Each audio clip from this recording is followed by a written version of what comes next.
Whatever Hartman had bumped in me was making me numb. I felt like this was happening to someone else. Someone I was watching on television. I couldn't think. Couldn't focus.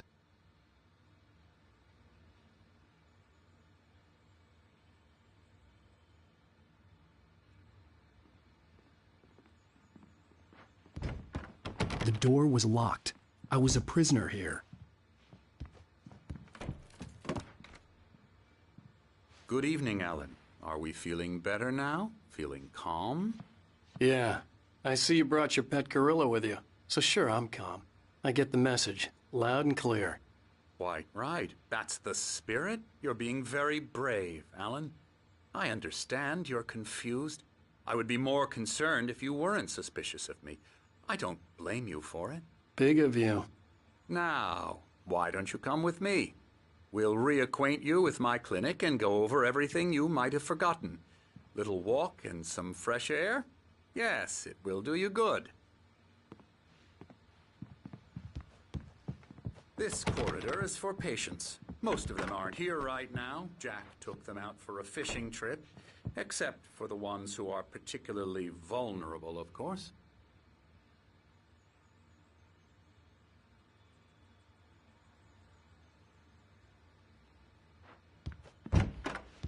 I encourage creativity as a part of the recovery process here at Cauldron Lake Lodge. I specialize in treating artists. I bet you do. Splendid, Alan. I honestly believe we can get this thing under control if we work together. This way, Alan.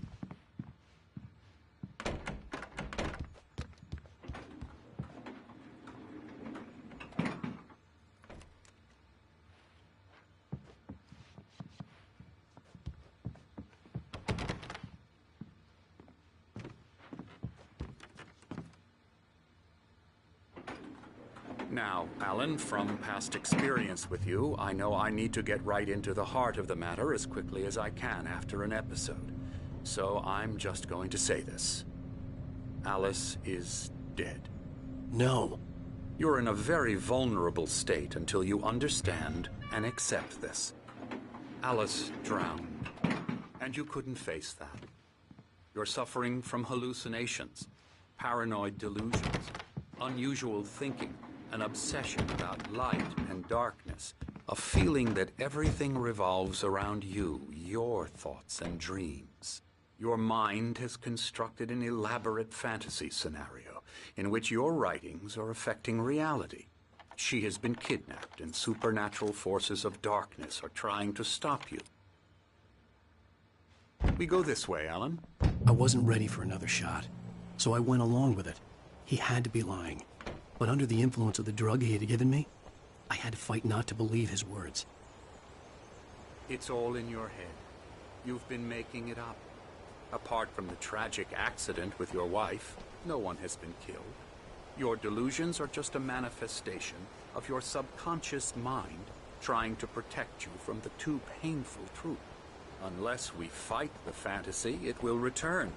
I know the instinct is to resist me, but think about it. Doesn't this make far more sense than the insane supernatural conspiracy you have concocted in your mind? You're a skeptic by nature, Alan. We both know this. Everything can be explained logically.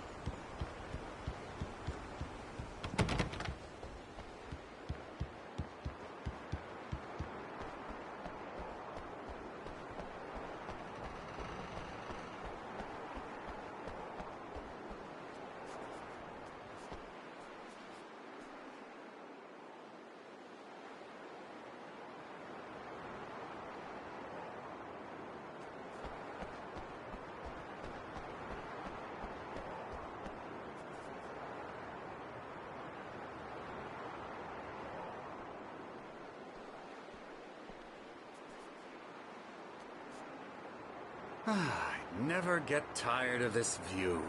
Very inspiring, isn't it? Cauldron Lake spread below us. I could see Mirror Peak on the other side of the lake. I thought I could make out the spot where Diver's Isle had been when I arrived with Alice. Now there was nothing but waves. It seems there's a storm coming. Funny, I don't recall there being a mention of that in the weather forecast. Well, no matter. This way. Follow me. Alan, what I'm telling you is good news. Right now, we're in control. Every time you have a relapse, it gets more and more difficult to resurface from the dark depths of your imagination. Not surprising, considering your profession. Imagination is what you work with. After all your nightmares, this should come as an immense relief to you. If it doesn't, why is that? Because I'm lying? Or because you don't want to admit that you're not well? It's very natural for you to think of me as your enemy. It's part of the illness. I let him talk. After all, Hartman I'm obviously the one loved trying his to own bring you voice. out of the His world words you've echoed constructed madly for inside my head. But I I can't dug my do nails it into by the palms of my myself. hands to stay You need focused. to work with me. Once you accept that, we can begin the journey towards your recovery. Come along. Let's go inside. Now, here's the entrance to the office wing. That's for staff only. You were impressed by my trophies when you first arrived here. I do love to hunt. The great outdoors, man versus nature. It's wonderful stuff. Pretty damn wonderful, yeah. Yeah, that's right. I got you. Got Emerson. you good. I'm a real bad dream, mister. You should be afraid of me. Don't want to run into me in the night, that's for sure. Please, Emerson. Mr. Wake is confused enough as it is. Oh, hello. I've painted you. Okay. I was just struck by inspiration a couple of days ago. Dr. Hartman wanted me to paint landscapes, and that's what I was doing. But now I've been doing these things, a lot of them. The images just keep coming. Dr. Hartman likes them. He has them in his office. Yeah? He's very proud of me. He says I'm getting much better. I think I'm getting better. Alan, please, this way.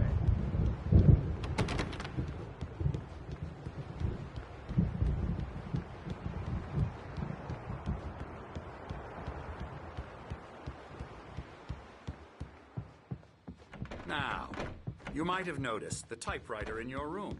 You've been writing as a part of the therapy. As soon as you feel up to it, you should continue.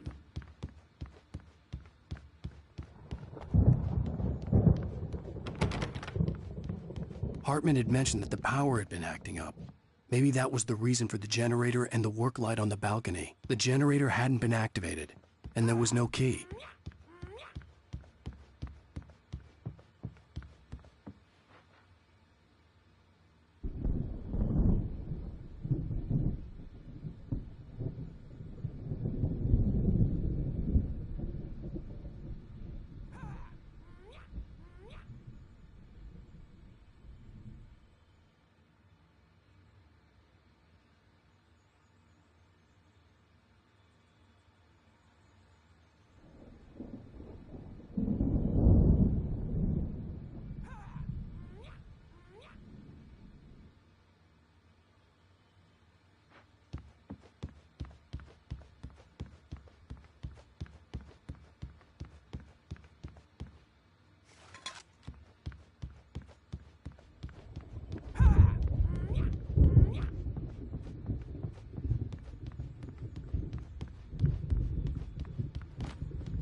My rheumatism's killing me. There's a storm coming. Oh, what a storm. I hope it wipes this place off the face of the earth.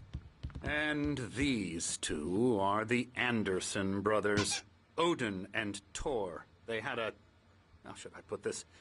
A heavy metal band in the 70s and 80s called Old Gods of Asgard. They even adopted new first names to complete the image of Viking gods. After the band broke up, they lived on a farm nearby. They are, well, in advanced stages of dementia. They're well cared for, TLC and all that. There's nothing more that can be done. I'm afraid that the rock and roll lifestyle has left its mark. Oh, that won't do. I'm so sorry to cut this short for now, Alan. The power has been acting up. I'd better go check on it. We'll continue this soon. Meanwhile, when you feel up to it, return to your room and try to write. It really is for the best. Don't you think? I'd like to bash his head in with a hammer. Oh, he'd love to fish out our secrets, but he has no clue. He's not crazy enough.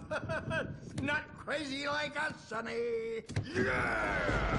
Being crazy's a requirement, Sonny. Who else could understand the world when it's like this? It takes crazy to know crazy. That's the sanest thing I've heard in a while. Zane! You're all right, Tom. Hey, we like him, don't we, bro? He's got to go to the farm. The Anderson Farm. Valhalla! We wrote it all down, lest we forget. A crash course. All you need to know to get your head right. You need to find the message. Here, Sonny, here's something for you. Gave me a rash, but I kept it safe from these bastards. Zane could feel the poems, taking form, shaping things. As he experimented, he imagined he could almost feel the power surging through the keys of the typewriter. It exhilarated him. But there was fear, too. If not for his young assistant Emil, he would have given it up. But Emil convinced him otherwise. He too had a way with words. My head was clearing up, or according to Hartman, I was sinking back into the fantasy. I was convinced he was lying to me. About everything. Crazy or not, the Andersons made more sense. Tom, got any booze on you? Yeah, no. We Sorry, have a guys. stash of the special stuff at the farm. Our own formula. Local ingredients. Medicine clears your head right up. Makes you remember like moonbeams on the brain. Oh, I just noticed. Leather patches on the elbows? That's not very rock and roll. Tom just lost is all. Baba Yaga got to him too, the damn witch. She used us all. Taken from all of us. Took my thunder, the witch. And my ravens, what were they? Memory and thought, the hag. She took something from you too, didn't she? That's what she does. We're better off. This place, the lake, it gives you power. If you're a creator, an artist, a god. Nightmare shifted in their sleep in the darkness of the lake. Yeah, that's the one. She makes sure it comes out twisted and wrong. Just ask the lamp lady. She knows what happened to that other writer. She's been using you, boy, and you let her. You went and opened the door for her, didn't you? Now, it was already open a crack. And whose fault is that? We're morally corrupt, disease-ridden, old and stupid. Doesn't mean he had to open it all the way, goddammit.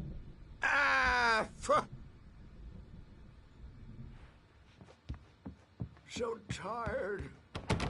Built the farm close to the lake. A place of power. We had parties there, man. You should go there and have a party.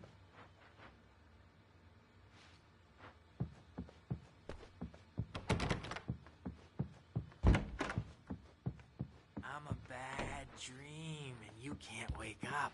You can't hurt a nightmare because all dreams are only a nightmare.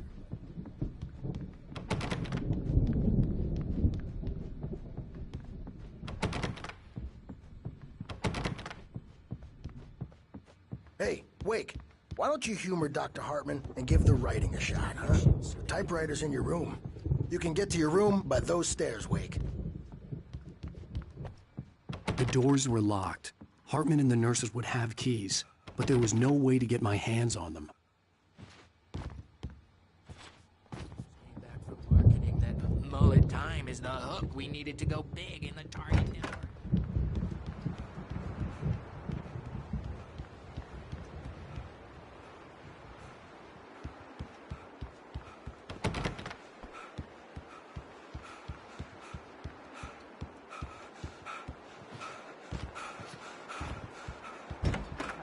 Because they have feelings too, and I have to listen to them, because... Hartman wanted me to write. I knew I couldn't, but I figured I should just play along for now. It was the only thing I could do with Nurse Birch watching me like a hawk. It's hard to think that there's a shadow inside my head. I can only focus on writing. Everything else is a blur. I'm trapped in this cabin, have been for days, but it's always dark outside. My editor is real. I saw her again. She's not human. It's not human. A dark presence is wearing the old woman's face. She was covered in clinging shadows. There's a hole in her chest where her heart should be. I think I've made a horrible mistake. I don't think I'm any closer to saving Alice. It's been lying to me, using me to get the story it wants, and the story will come true.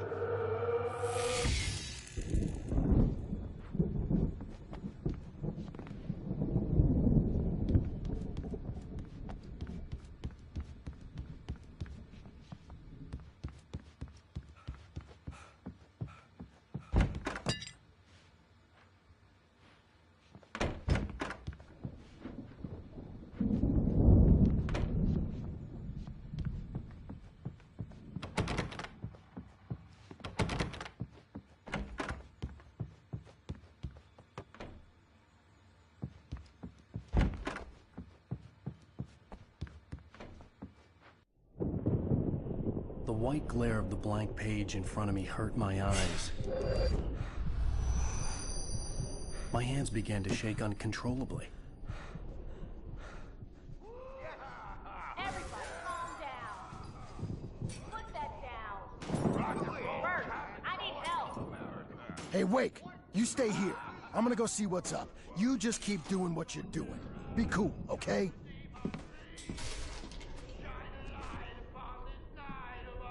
I didn't know what the chaos was all about, but it could be my only chance of getting out of here. Where the hell did he get a damn hammer? I don't know. Here's a friendly poke from Mjolnir, wench. Oh, afraid of the crazy brothers, are ya? Not so weak now. Hartman kept talking, giving Barry the grand tour, clearly proud of the place. He went on and on about his hunting trophies, and Barry was impressed.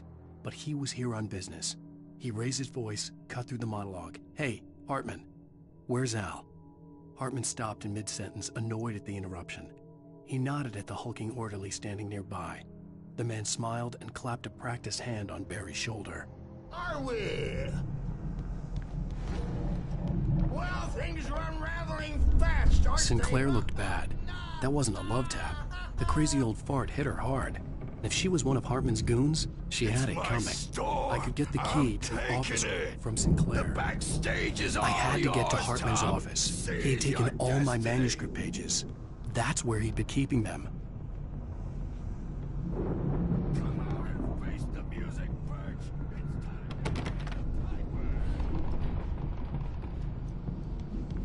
Maybe you could come out and beat our wrinkled adult diapered asses. Since you're so close, We were on the road, man. You think we haven't seen punks like you before?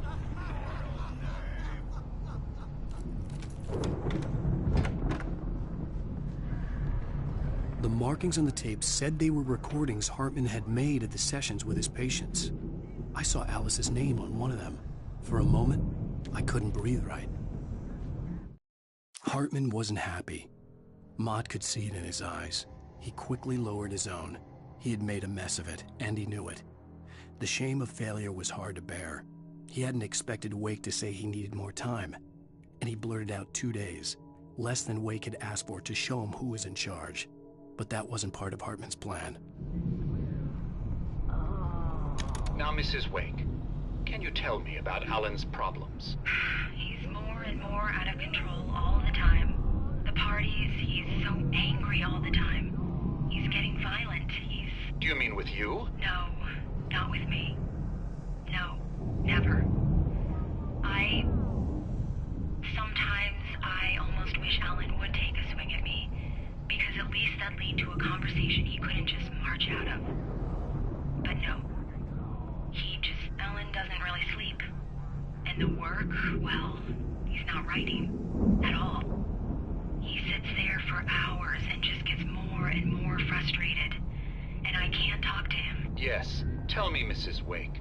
What would you say to him if he'd listen? I don't know. I want to say, I look at you, and it's not you. Just some stranger who resembles you. Looking out from behind your eyes. And I don't like that guy much. And now it's all gonna go to hell. But you don't ever say this. No. I've tried, but he's not listening. He's too deep in his own problems, always going on about something else. I'm so afraid I'm gonna lose him, and we're not even talking anymore. He doesn't let me in anymore. He just keeps me in the dark. I'm so alone here, even when he's home. Please help me, Doctor, because I'm at my wit's end. Well, if you can just get him here, I'll absolutely do my very best. Yeah, but Doctor, you need to be careful with him. He's not just going to listen to you and cooperate. He's the most stubborn man I've ever met. Well, I'll be sure to bear that in mind. Hearing her voice, what she was saying made me happy and sick and guilty all at once. Worst of all, I recognized the words. The phone call from her. It had been a cut-up of this. Just a recording. Rudolph Lane's case is interesting. He was completely blocked, and frankly, I was about to discard him as useless. However, once Wake arrived and started writing, something changed in Rudolph. He's producing extraordinary work, increasingly dark pieces. Unfortunately, he doesn't respond to direction at all, and it's my belief that he's not so much a creator as an illustrator, perhaps, a recorder of sorts. I hadn't considered the existence of such a role before, let alone its implications, but the paintings he has produced are informative. At least he's easily controlled and useful. I wish I could say the same about Wake. It's frustrating that the best subjects are always so damn difficult to deal with. Not buying that. I was tailing Wheeler, and this is the only place he could have gone. That means Wake is probably there too! Agent Nightingale, this is private property, and I will not allow you to disturb my patients. Yeah? I can get a warrant. How would your fragile little patients like that? Oh, I'm thoroughly intimidated by your mighty authority now, Agent. Listen, you smug snob. How would you like it if I busted through this gate and knocked you around a little? Agent Nightingale, first of all, I'm recording this conversation, so you might want to watch what you say. Secondly, you're not dealing with a hick now. I know the law, and if you can get a judge to grant a warrant, I'll be glad to cooperate. But you won't get one. Be advised that any further communications with me are to be made through my lawyer. I don't believe this. Good day, Agent. Yeah.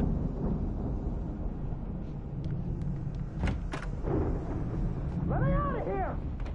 Hartman, do you hear me? I'm gonna sue your crazy quack ass to shreds! Barry? Ow! About time! Barry, man, am I glad to see you. We need to get to Hartman's office. It's right next door.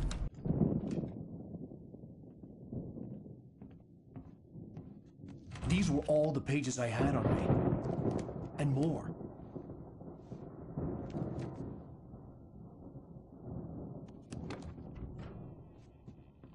Alan, please. You're sliding back into the... Tell me one more lie and I'll shoot you in the face. Ah, well, it was worth a shot. Really, Wake, come on.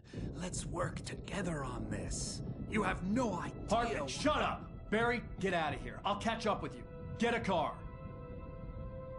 Oh, Al, let's just... Go! Wake, listen to me. This is a mistake. Don't you see? Together we can create something absolutely wonderful. With your ability and mine.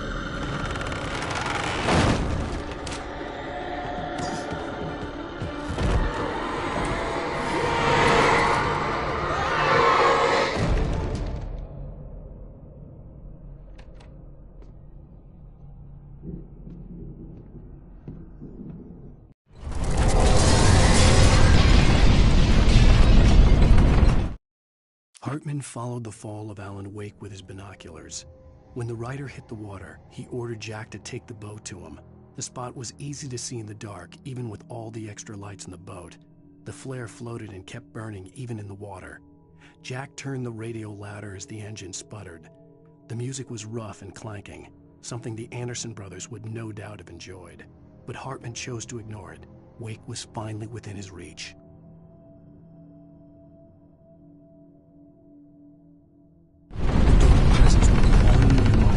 I had to find a way out.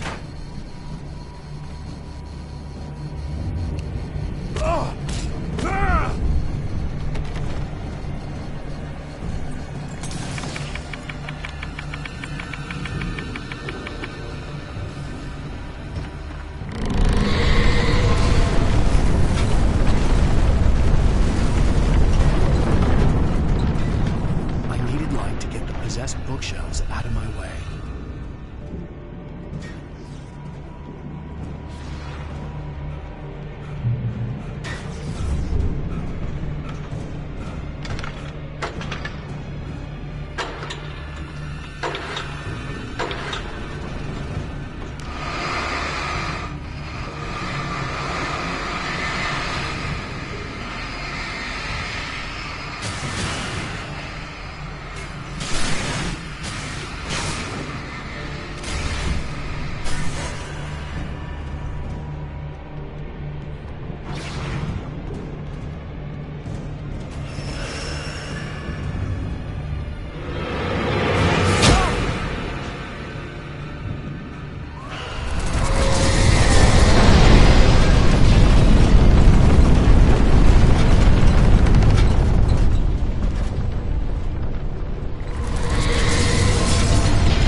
Hartman knew he was no creator.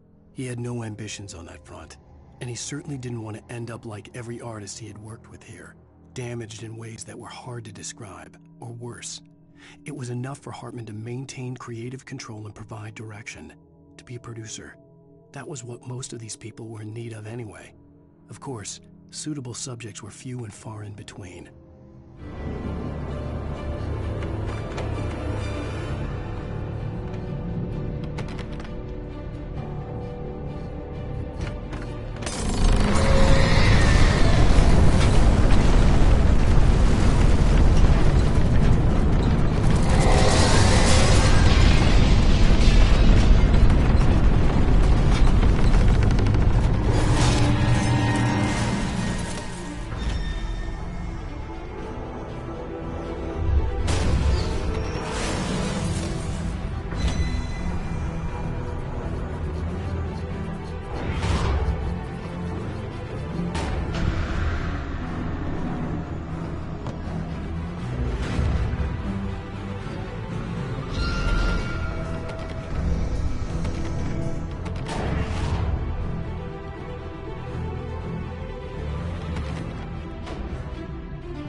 I found the car, but the gate's locked. You're gonna have to go through the hedge maze over there.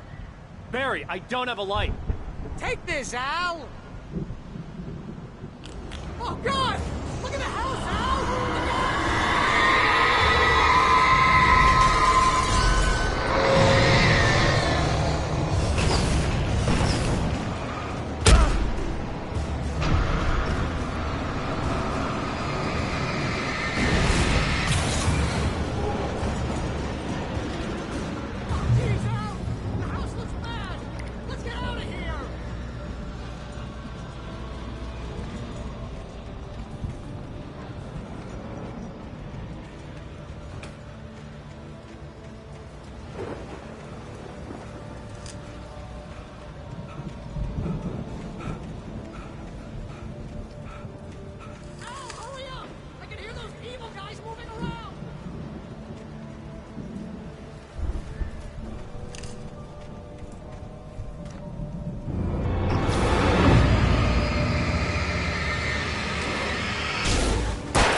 I stared at the Viking paraphernalia that littered the area, surrounding an unlikely centerpiece. A full-size stage complete with an impressive sound system with all the trimmings, including a dragon. It took a special kind of crazy to build something like this in a remote field. When the sky split open with a deafening boom and the music started blasting, it felt strangely appropriate.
Mott knew that Wake was smarter than him.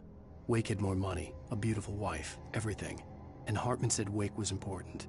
That made him better than Mott. But Mott was calling the shots now. He'd expected Wake to whimper and grovel, but instead, he seemed willing to fight. Mott knew he'd gotten under Wake's skin. If only Mott actually had his wife. The thought made him shiver.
For the moment, Barry was just glad he had survived the fall. He had been separated from Al, and there was no easy way to climb back up. He told himself he'd be okay in the gloomy forest at night. He would just have to wait for a while for Al to find his way down. Barry turned when he heard the heavy footsteps and saw the movement. The man-shaped shadow lunged at him from the bushes, an axe held high. Barry screamed and threw up his hand. The world exploded.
Hartman watched as Wake's features slackened. The man was bullheaded, no doubt. Even lying on the bed, he'd almost broken Hartman's nose the second time. But with a little time, he could break Wake down, give him proper direction. Wake was easily the most promising subject he had had. Well, since Tom, really. "Sleep well, Alan," Hartman whispered with a smile. "Let me take care of you." He sniffed hard to clear his throbbing nose, swallowed blood, and barely tasted it.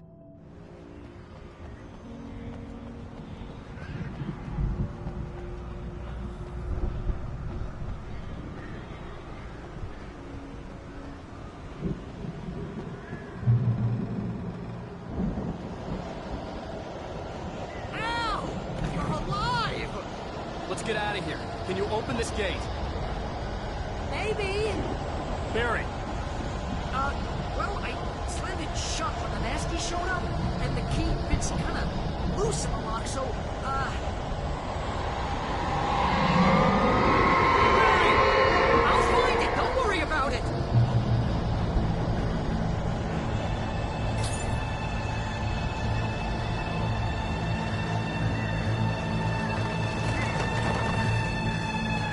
Hurry up, Barry! I'm on it!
tell me we're headed for the nearest "You're now leaving Bright Falls. Come back soon" sign.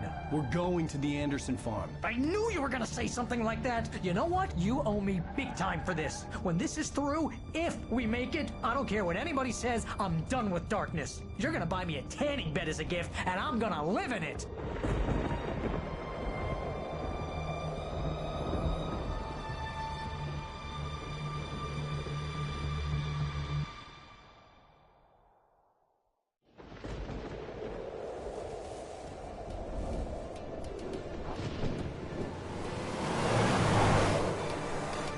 I'm crazy, but that's fine, Barry. Oh, you got that right, Al. You're barking mad. You are by far the craziest... But maybe that's inevitable when you deal with crazy stuff like this. It helps.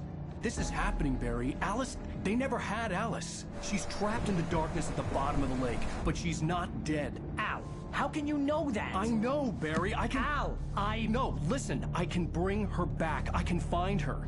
There's something special about this place. The lake, it does something to the works of art created here. It makes them come true.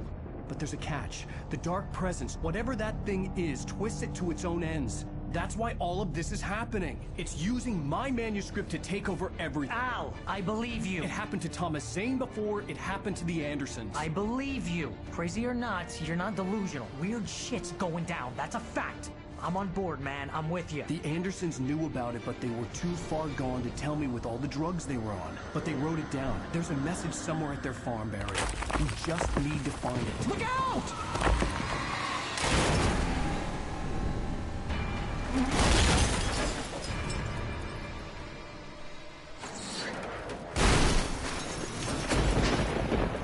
Ow!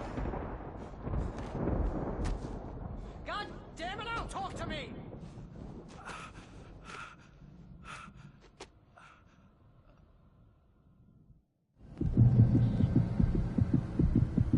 I had lost my gun in the crash. Barry was nowhere to be seen. Barry! Barry! Oh, man, you're okay! Jeez, it's good to hear your voice! I was trying to get out of the car, but the ground gave way. Man, what a drop! Don't worry, your cutout is fine. Forget that! Are you okay? I hit some bushes, didn't get a scratch. There's no way you can climb down, though. It's like a sheer wall. Ah! Al! There's something moving down here! Barry, it's a taken! Use a flare, Barry! Oh! Yeah! Barry, are you alright? I'm good, Al! I'm great! Guess you never messed with anyone from New York City before, huh? Have to find your way around to the farm, Al! I'll be waiting! Barry, just wait for me, okay? Al! I'm not staying here! It's suicide! I'm going to the farm! I'm gonna go ahead and secure the area. You can catch up. Don't worry about it. I'm on the case. Now he's Rambo. This would turn into a disaster if I didn't catch up with Barry.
When he stopped the car at the Anderson farm, Walter felt relieved.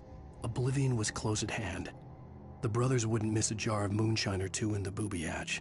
But then he saw the man on the porch, and he knew who it was. Driving for his life and knowing it was useless, he didn't realize he was crying until he couldn't see the road for the tears.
needed a light to destroy them to get through.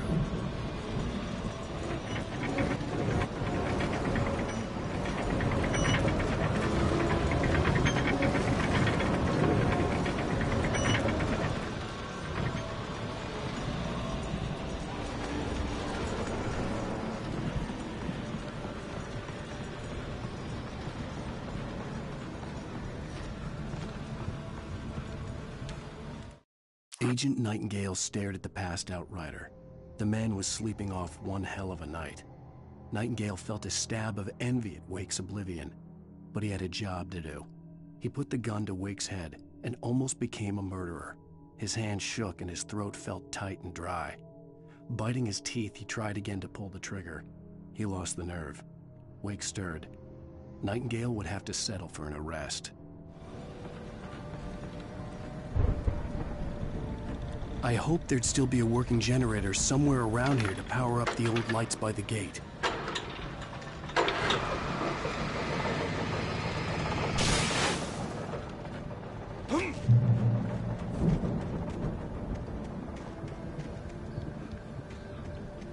I could sense the movement in the woods ahead. Facing the enemy without a weapon was dangerous, but I had no choice.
I could sense the movement in the woods ahead. Facing the enemy without a weapon was dangerous, but I had no choice.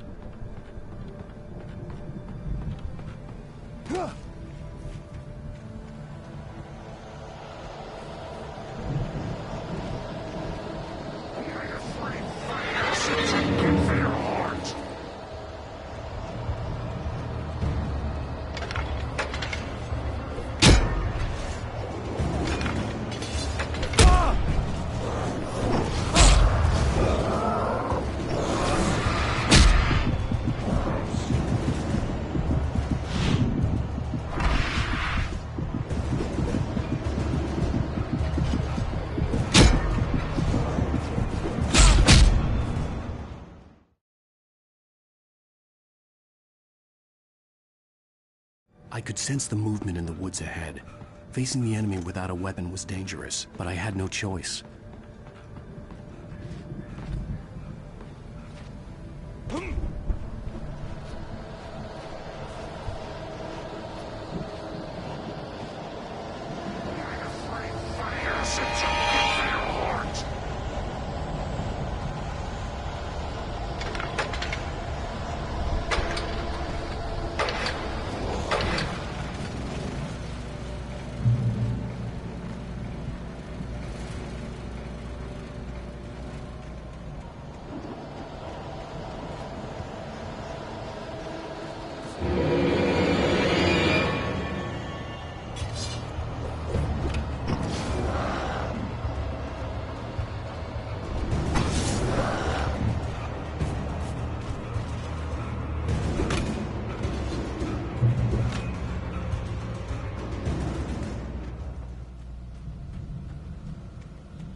was driving away from the farm, headed in the same general direction as I was. For all I knew, it was Barry, caught in the consequences of leaping before looking.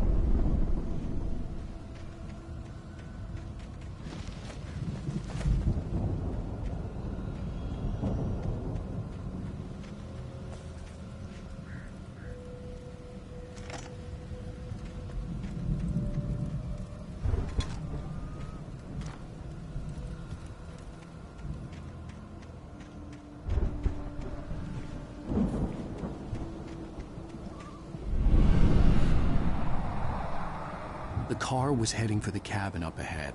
It wasn't far. If it was Barry, I would see the damage soon.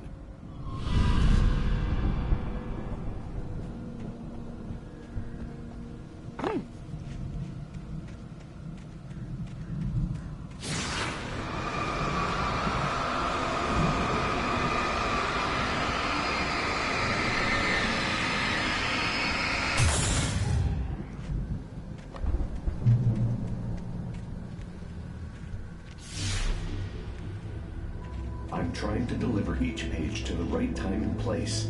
I'm trying to show you how the story goes. I had seen glimpses of the light before. I had seen it in my dream. It was a strange spaceman or a diver in a bulky suit. He was the one who'd been placing the pages on my path. The dark presence followed the choreography laid out to it in the manuscript, growing stronger and stronger, moving like a storm from one scene of destruction to the next. But it was still bound to follow the story and chained to the dark place it came from. When the story reached the end it longed for, it would finally be free.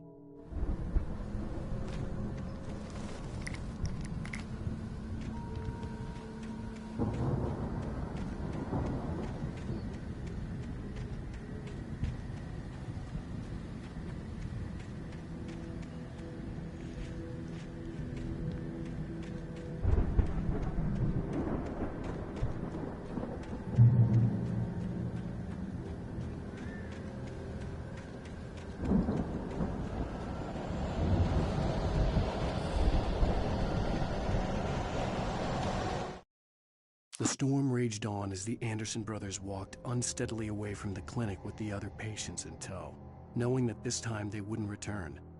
The darkness around them seethed with horrors, but Tor and Odin were unafraid. Their eyes glinted with guile.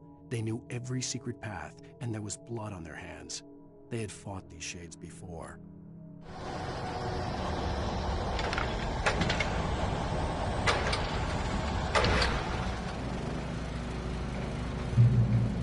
Someone had left a gun behind. Now I had a fighting chance of reaching the farm.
Hello? Anybody here? Barry! No! Danny, you're not! Please! What are you? No! Don't! I'm sorry!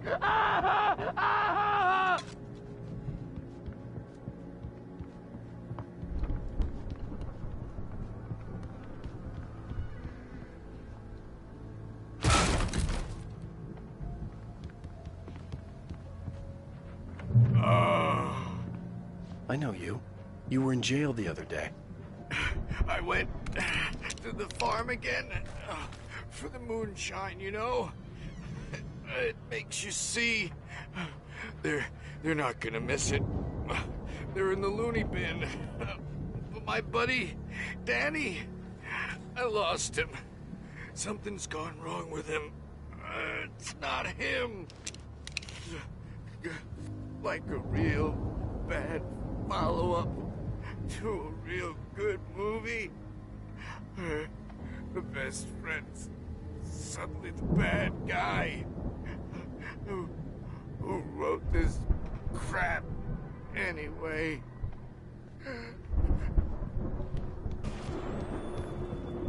I've run through every possible course in my head. If I continue like the Dark Presence wants me to, the story I'm writing won't save Alice. It's a horror story, and it's going to kill her, and me, and everybody in this town. No one will survive. Darkness will consume everything. This is what it's wanted all along. It will be free, unstoppable. It used Alice to get to me, dangled her in front of me to keep me going. It was never going to release her. I'm going to change this. I'll escape. I've written myself into the story. I'm now the protagonist. This feels like a terrible risk, but it's the only way to save Alice. I'll be bound by the events of the story just as much as anyone else who's been woven into it. The story must stay true for this to work. There have to be victims along the way, near escapes, cliffhangers. In a horror story, it can't be certain that the hero will succeed or even survive. He almost has to die. I'll write my own escape into the story next. I need help. Zane's going to be the one who'll help me. I'll make it happen.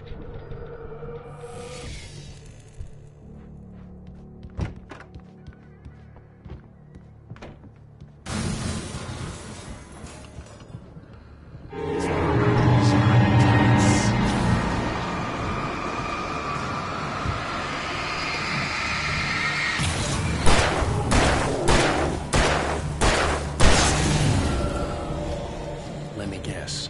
Danny, huh?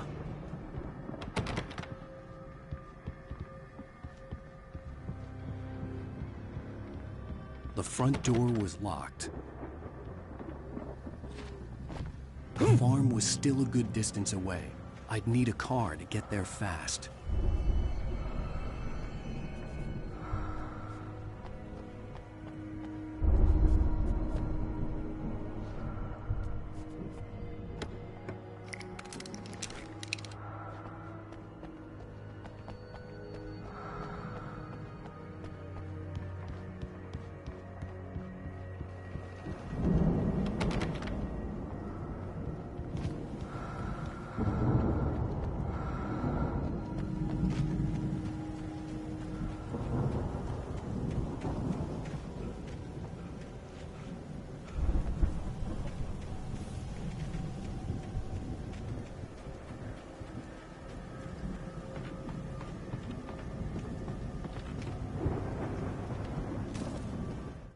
For a moment, Hartman considered strangling the idiot.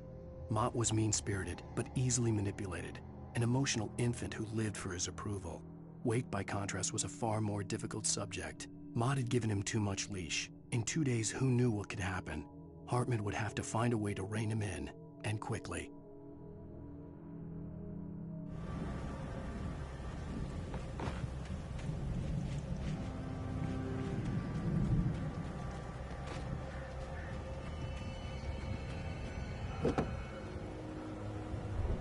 If Barry wasn't up here, he was probably in trouble down at the farm.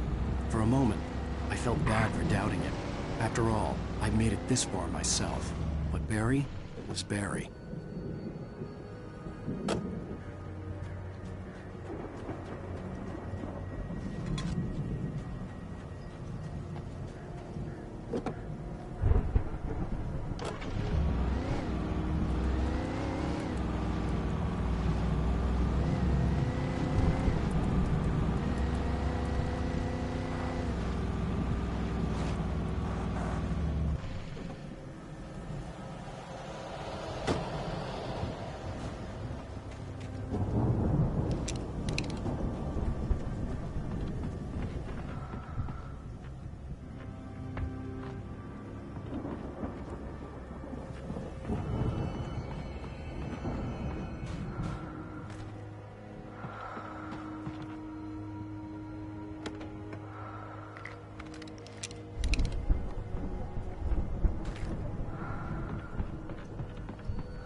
Well, as I'm sure everyone's noticed, that storm we all felt coming is finally here. The boys at the Weather Service reckon it'll last until morning, at the very least. Pertaining to that, let me read that missing persons alert again. The Sheriff's Department's still looking for a Caucasian woman, 30 years old, slim and blonde with blue eyes. She may be lost in the woods, and it's possible she's been injured in a car accident. If you see her, please make sure you get her indoors and call the sheriff. It's bad weather to be caught out in, so if you see someone in the area who maybe looks a little confused, give them a hand, all right? This is Pat Maine on KBF FM, hoping you're all safe and warm.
Stay away from my daughter!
Stay away from my daughter!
I'd known the brothers used to be some kind of rock stars, but it hadn't really sunk in until I saw the stage.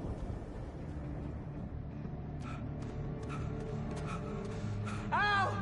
Run! Incoming! There's too many of them!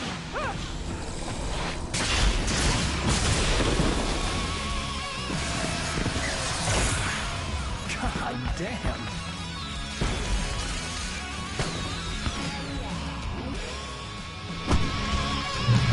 So glad you decided to go it alone, Mr. Bronson. Shut up and shoot! Ow! We have to fight them off!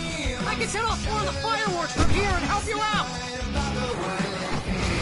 Hey, Al! Did you notice there's a lot of ammo and stuff around? This place is stopped! Al! Hold on! I'm trying to get the stage lights on!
century wiring! Hang on, Al! I'll get them working again, I promise!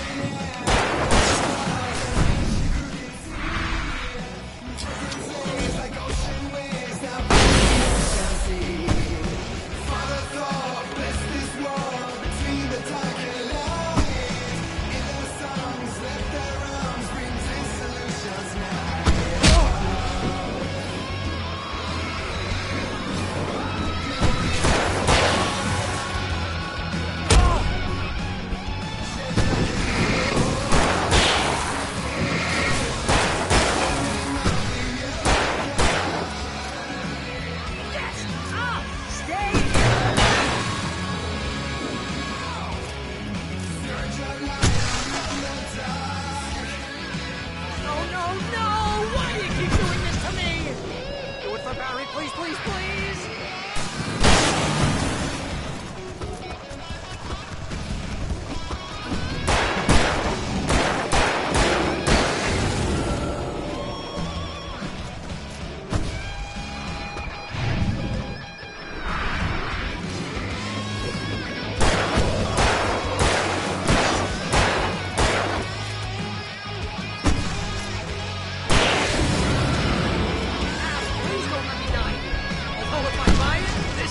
How I always wanted to go out. Rock and roll! Woo! This may be the most awesome moment of our entire lives. They are trying to kill us. That's the high price. Really? Children of the Elder God! Enjoy it! God damn it!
Bright Falls, rock and roll capital of America.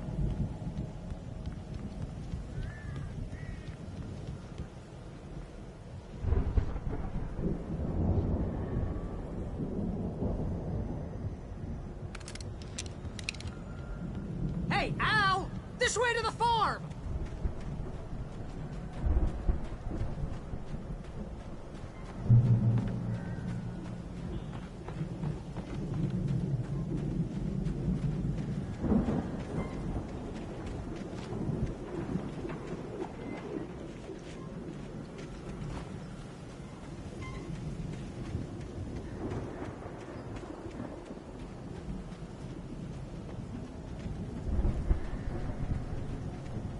See, bestseller? No reason to worry. Your cutout's good as new, right where I left it.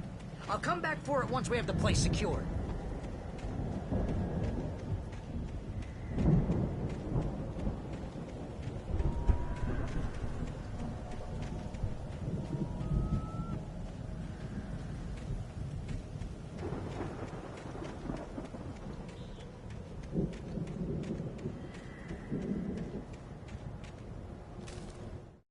As the deputies hauled Wake and Wheeler away, Agent Nightingale eagerly examined the stack of papers Wake had been carrying.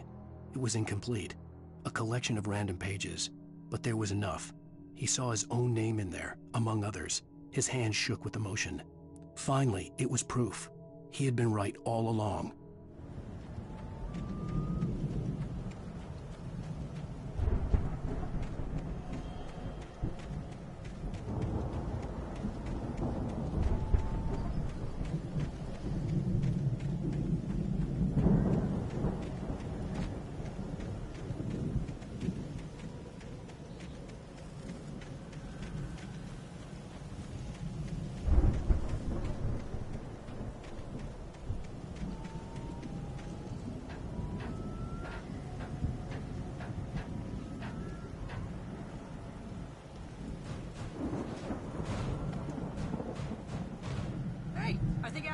here has something to say.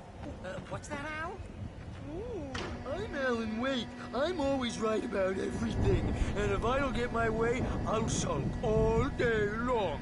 I'm always intense and moody. It makes me very attractive and mysterious. Right now, I'm just standing here because I need my best friend Barry to carry me. But that's okay. I can just take him for granted. I think I see what you did there. Yeah, it was pretty good. You want me to do my imitation of Barry Wheeler? No?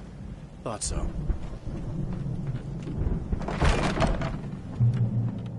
Wow! You look at that thing, Al! They really went all out with this Viking crap, didn't they? Look at all this stuff! They must have done okay. Sleep. We all spend Oh, Night Springs! Man! Brings back memories. Hey, remember when I got you that gig? Your first real writing job. What got you started? Oh, is this one of your episodes? In Night Springs. Tonight's episode, The Dream of Dreams. That's by someone else. We join Mr. Jones as he explores the endless dreamscape, only to be brought to a sudden stop by a decidedly mundane situation. A long line of people. Hey, Jones, right? Listen, we're gonna have to wait until His Highness over there is good and ready.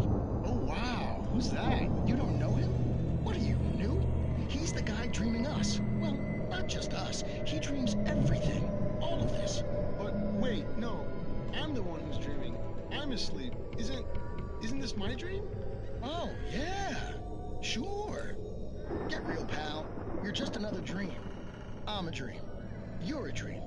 The weirdo in the diving suit is a dream. And the girl made of smiles and sunshine is definitely a dream. But I'm pretty sure I'm dreaming this. Well, maybe you're a really confused dream. What am I, a shrink? All I know is I'm going with the smart guys. And they say that's the guy doing the dreaming. Right there. I don't know what that means. It means we keep him happy.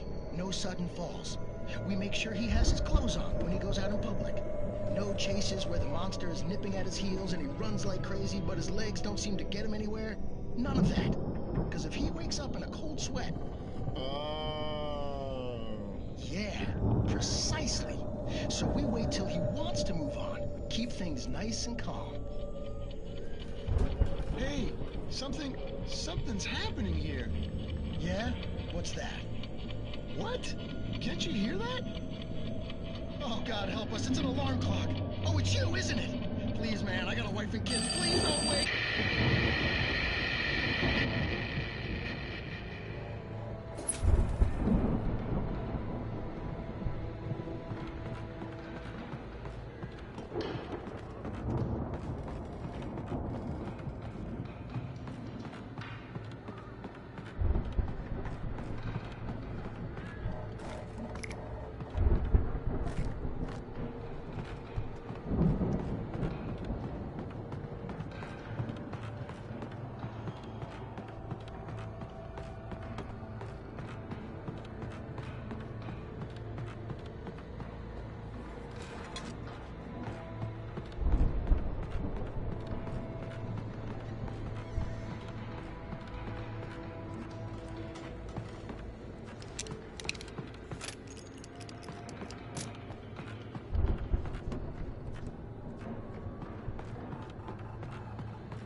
It's 1976. Madness reigns at the Anderson farm. Contrary to all logic, the headiest ingredient of their moonshine is unfiltered water from Cauldron Lake. The Andersons feel like gods. Odin can't stop laughing. He contemplates cutting his eye out. Tor runs across the field, naked, shrieking, hammer in his hand, trying to catch lightning. Their songs have power. Something ancient is stirring in the depths, coming back. The Viking boat looked imposing, almost like a battering ram.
Those geezers had quite a production going on.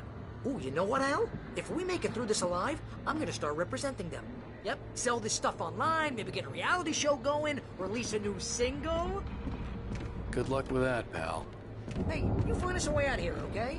I'm gonna take a closer look at this stuff.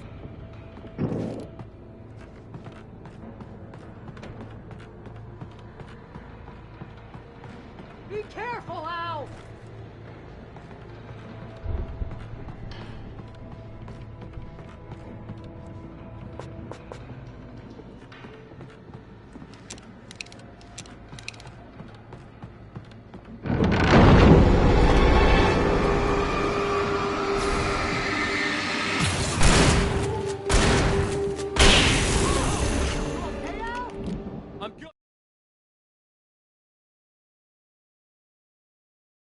Keep your eyes open, okay?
The elevator was dead. I'd have to get some power to it first.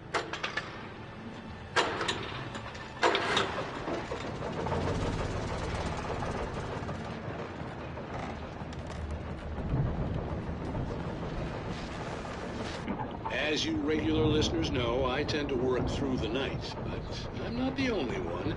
Deputies Mulligan and Thornton are taking a couple of moments off their busy schedule to join me here in the studio. Boys, how busy are you now? Deerfest is almost here, isn't it? I bet that keeps you in business. Pretty busy, yeah. Actually, Pat, we've been real busy with other stuff, which concerns an ongoing investigation. We can't talk about that, Thornton. I wasn't gonna say anything. I was just saying we got, other irons to fry.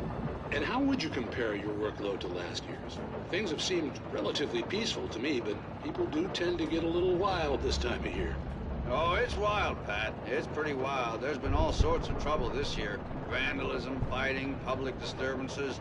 A lot of people gone missing, too. Yeah, it's pretty much the usual stuff, Pat. Just, you know, a lot more of it.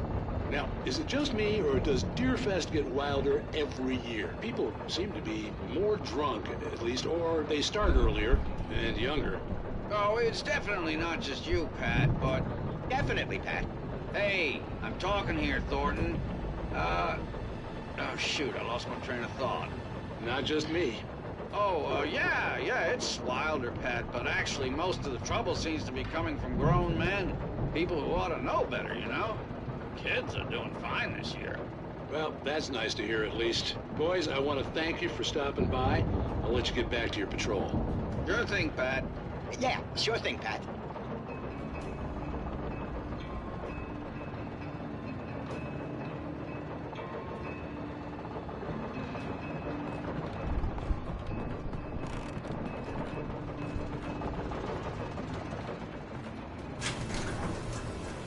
I could see the building that had to be the Andersons' home on the other side of the field. It wasn't far now. I wasn't worried about trusting the ramblings of two burned-out geriatric wrecks. They had the goods.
Al?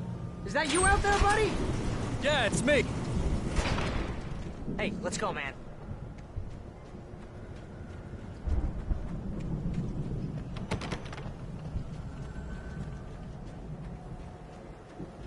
I think we're gonna have to work together to open this gate, Al. It's pretty heavy.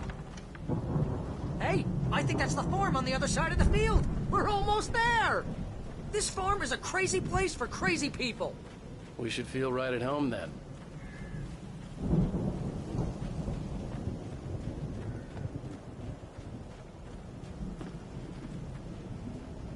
Come on, one more gate. Let's do this thing.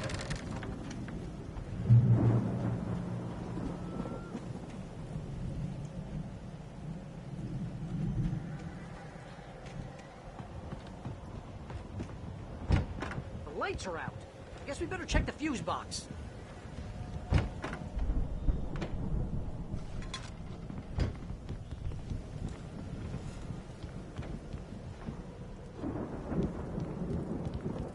The power downstairs was out, but I was sure I could fix that at the fuse box. power downstairs was out, but I was sure I could fix that at the fuse box.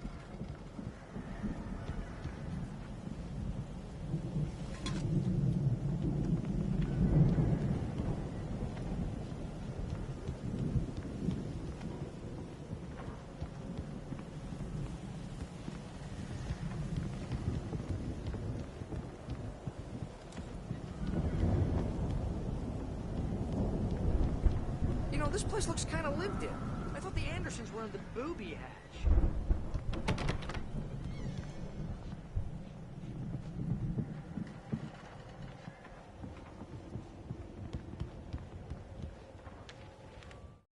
Again, Alice's screams rang in the stillness of the night.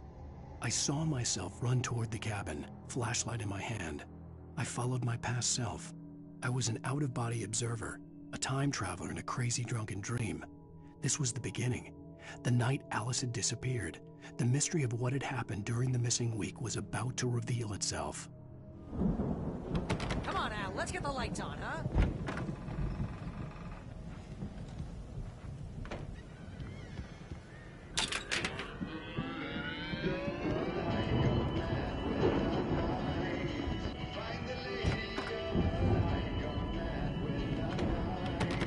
Can you hear that, Al? Music? Of course. We need to find where it's coming from. That's the message the Andersons talked about. That's the whole reason we're here. Lady of the Light? Oh, that's gotta be... What's-her-face? The crazy lamp lady from the town. Cynthia Weaver. Right! Must be.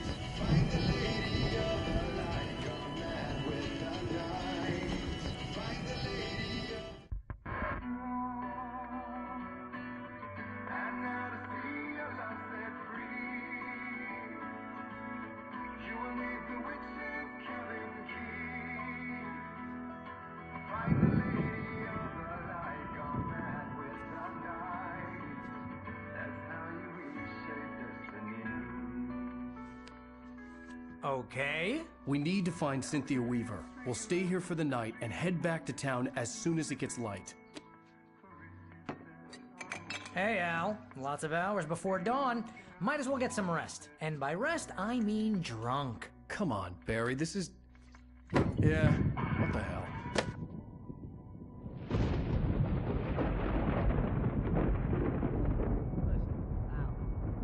I'm sorry about this. No, seriously, because I know we don't get along, but we're gonna find her, right? And even though you're a crazy bastard, I'm gonna stick by you, no matter what, ever, Al. Sure, like a brother. I'm a writer, goddammit. Correct. If I just wanted to, I could write 10 books a year. And they'd be the best books that year. No, you couldn't. That's right, I couldn't. But I could, because I'm a writer. What? What do they put in this stuff? I feel like my brain is coming out of my nose. I'm gonna get the recipe off those coots and be a booze millionaire. I just miss her, Barry. I just want her here with me. I know, Al. I know. It's gonna be okay. We're gonna make it okay.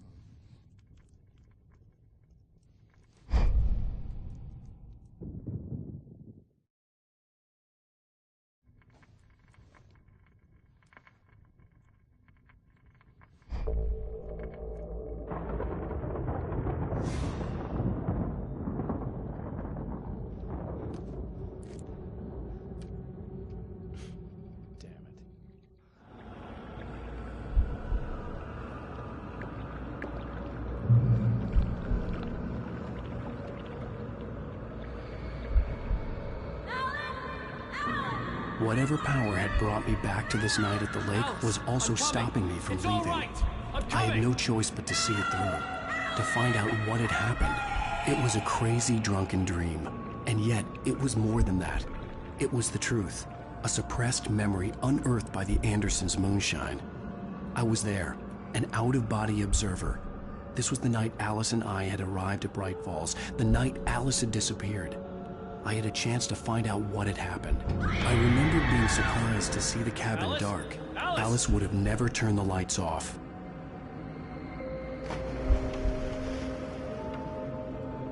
I remembered thinking I caught a glimpse of her form underwater, sinking into the darkness. Diving after her was the last vague memory I had of that night. After that, the next thing I could remember was waking up behind the wheel of the crashed car and finding the first pages of the manuscript. Beyond this lost memory, there was nothing. I had to follow the footsteps of my past self to find out what had happened that night. I couldn't find her in all that blackness. I must have thought she drowned.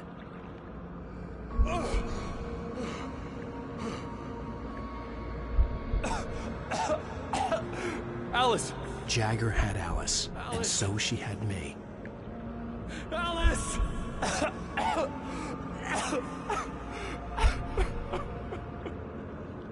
I'd been easy prey. Look at the cabin. Is there someone in the window? Alice? Maybe she didn't drown after all. Maybe she's inside. Alice! Yes.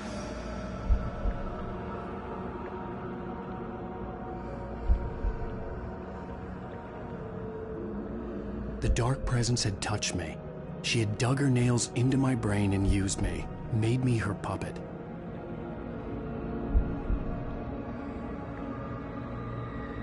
She must be here somewhere. Maybe upstairs in the study. Alice! Yes, that's where she is. You can apologize. Alice! You'll laugh at the whole thing together and put it behind you. Alice? She's not here. You were foolish to think so. No, she's dead. She drowned. No, no, no! It's your fault your wife is dead. You are guilty. All she wanted was to help you right. You killed her. Oh, hush. There's still hope. Cauldron Lake is a special place. Here, you have the power to change things. She wanted you to write. I will tell you what to do.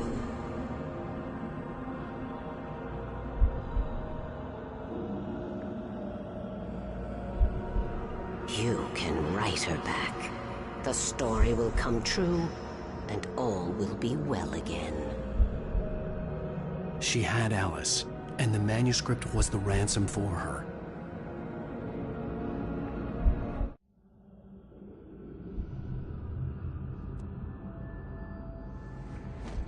Yes. I'll write. I'll fix it. I'll bring her back.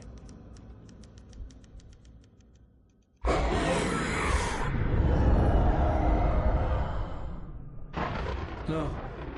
I wrote it. I remembered it all now. In the dark, I'd written for days, a week, almost a complete manuscript of a novel entitled Departure. Jagger had been my editor, whispering in my ear, making sure that the unfolding story would make her more and more powerful. I thought I was saving Alice. Even with the cobwebs she put in my head, some part of me had been aware enough to write my escape into the story, to bring a light into the cabin to release me before I could finish, to interrupt the horror story before the ending, where darkness consumed everything and everyone. Zane was weak and far away, but I had written him into the story, and his light had been enough to set me free. It isn't here now. I'm here because it was written. I brought the light to set you free. You must hurry. It will know I'm here. It will be back soon. It stole the skin of my Barbara a long time ago. She looks so old.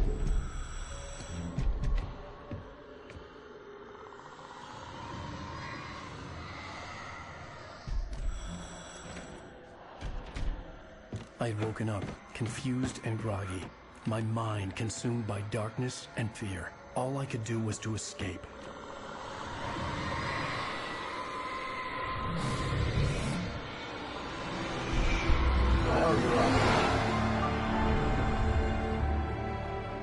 The week spent in the cabin had taken its toll. I was barely conscious, and fading fast. It had to have cost Zane terribly, thrown him even deeper into whatever dark place he now haunted. But he had managed to weaken the dark presence, kept me safe that night.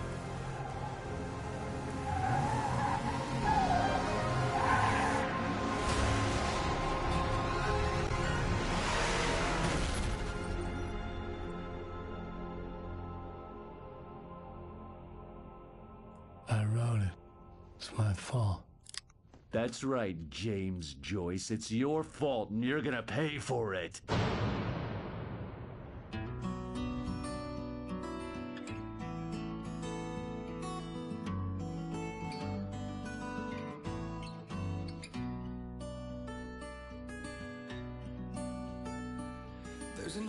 Previously on Alan Wake.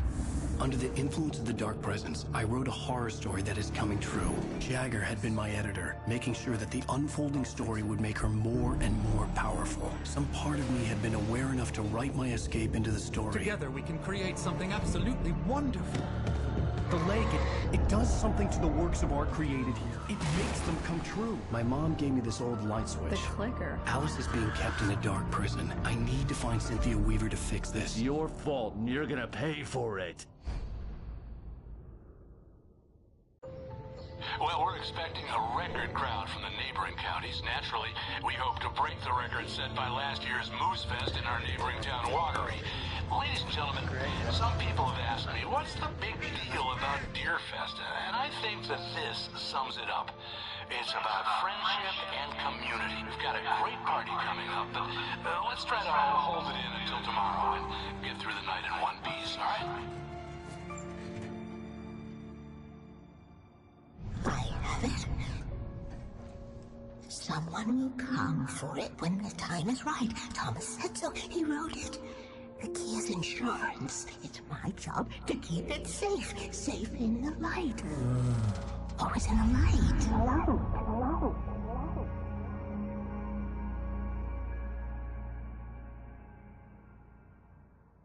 All the manuscript pages were gone. The FBI agent had taken them. I think my tongue just took a crap in my mouth. Ugh. Oh, wait, we're in jail now? Oh, Al, this is not good. That about sums it up.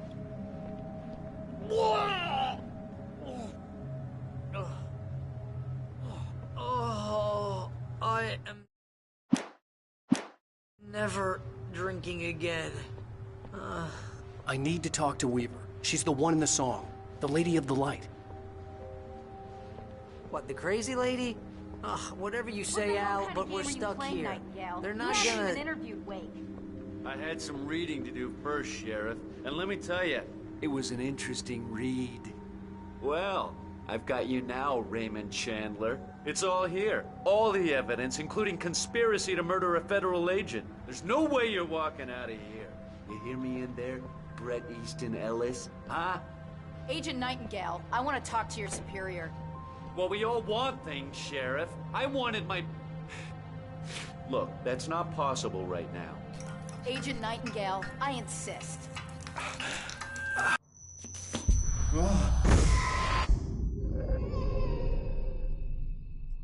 Wake, what's wrong? Lady, are you stupid? It's a trick. It's an obvious trick. Okay, I've had enough of this crap. Wake, I'm gonna trust you with this. You're joking. Agent Nightingale, your opinion would matter more if you were sober and if I actually believed you were here on official business. Whoa! Get back in the cell, Stephen King. The only way you're leaving this place is over my dead... Wait a minute. I know this... Oh my God! Light. We need light. It's the only way to... Nightingale tried to make sense of the manuscript. It was disjointed and strange. He didn't understand half of it, but it all rang true. Impossibly true. He took out his hip flask when he reached the page that described how he reached the page that made him take out his hip flask. It wasn't the booze that made his mind reel. Fight this thing. In my office. I've got your things there. Follow me. Oh, man. We're sitting... Nightingale felt the situation veering out of his control, but the gun at least felt steady in his hands. He was ready to fire, resolved that he would let this happen over his dead body. And yet he hesitated. He had seen this moment before, read it in the page. He was transfixed by the déjà vu and the horror that he was a character in a story someone had written. Then the monstrous presence burst in behind him and dragged him into the night. What's with the lights out? Stay cool. I can get the emergency power on.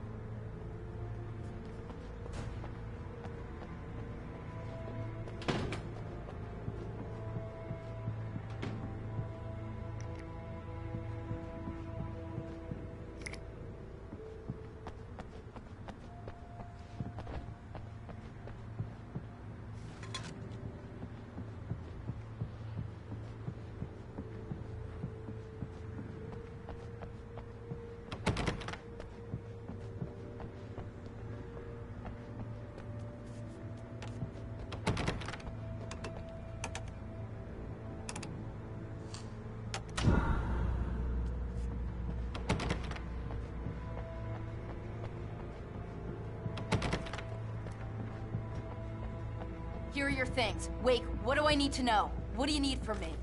They can be hurt in the light, only in the light. And I need to find Cynthia Weaver. She can help me stop this.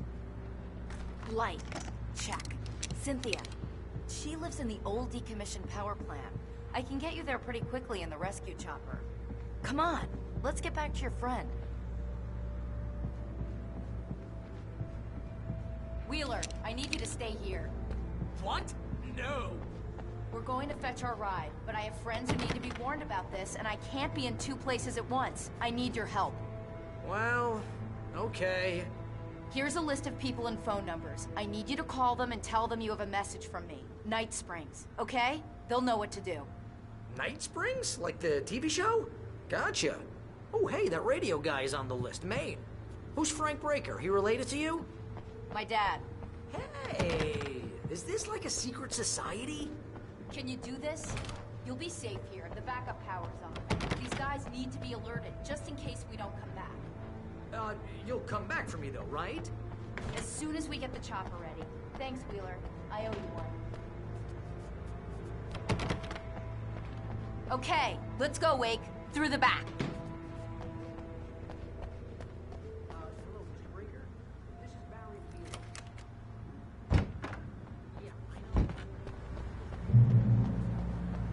Oh, hell. Whatever took Nightingale must have broken the gate controls.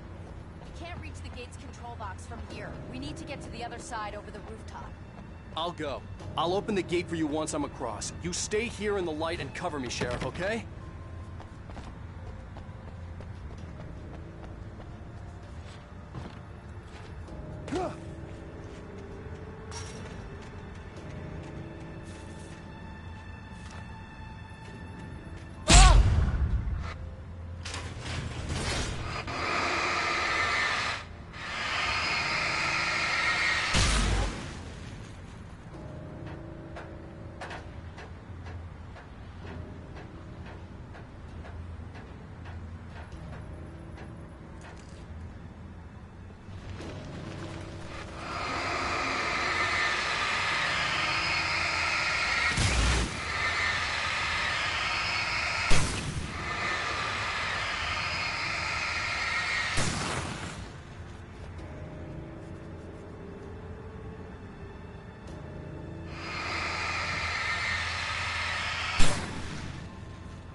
Hey, Sheriff! Your password. Night Springs? What's that all about? It's a stupid joke we have. That Bright Falls is the original inspiration for the TV show. This town can get weird at times. Never this weird, though. You need to bypass the damaged control box. What am I, an electrician? Hold on!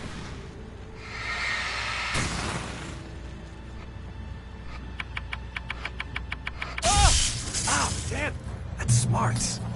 Good job, Wade. Okay, stick close. Our first stop is the town hall. The keys to the chopper are there.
The air smelled of fish. This was Bright Falls industrial area. There was probably a cannery nearby.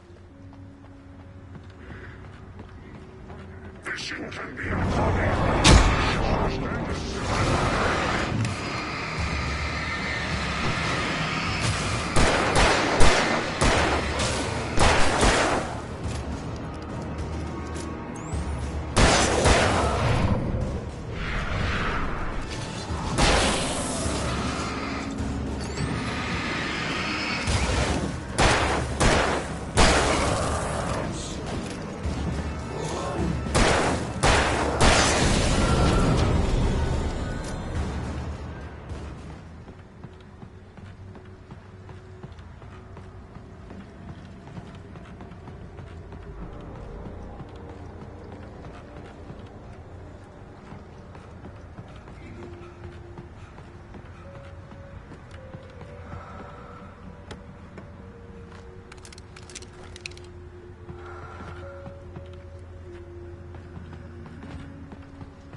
I'm gonna want explanations, you know. For example, what the hell happened to Rose? She's seriously messed up now.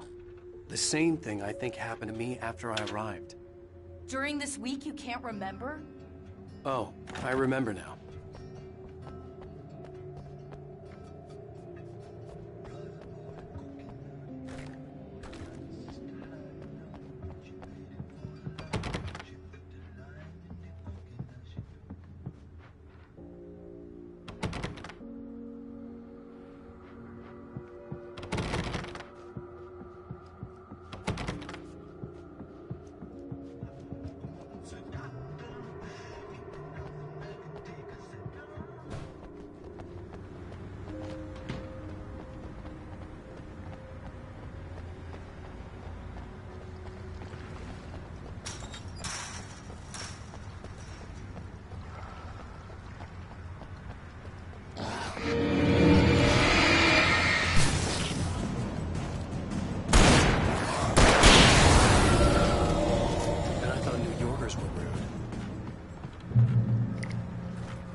Well, at least we're safe for now.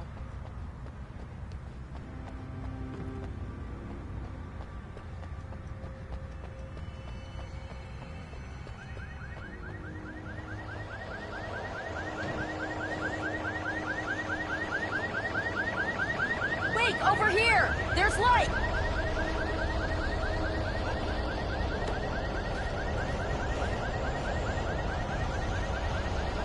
I have a key.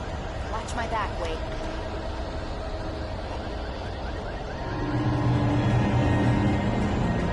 It's an ambush.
Let's go, Wake.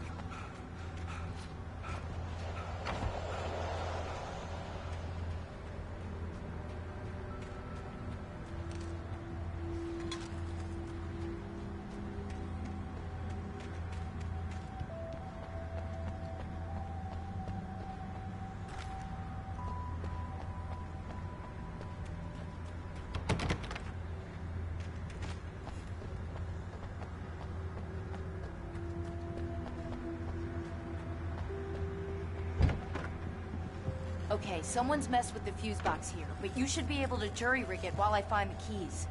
I already got electrocuted once today. How about I look for the keys and you get burned for a change?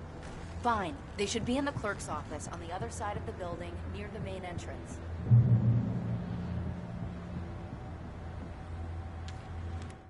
The darkness that wore Barbara Jagger's face was furious. The story in the manuscript had been making it stronger all the time, but now the light had set the writer free and hurt it, weakened it. It was only a matter of days before the dark presence would be strong again, but meanwhile, it would be difficult to recapture the writer. The keys aren't upstairs, Wake. I'm just gonna take a quick look.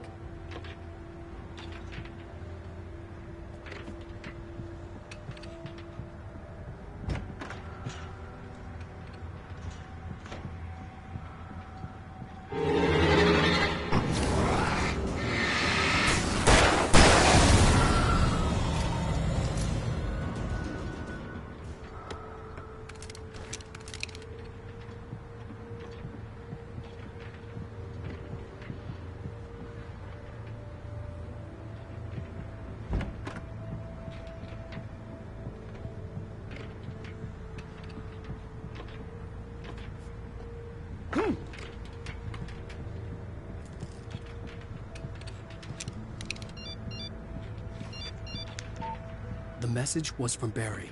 He was getting worried at the station. He wanted us to hurry.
Okay, Sheriff, I got the keys.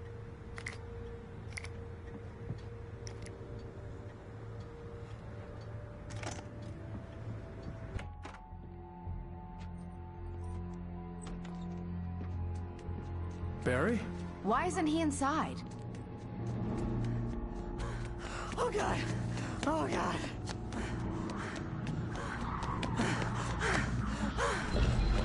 Barry! Look out! Barry, move!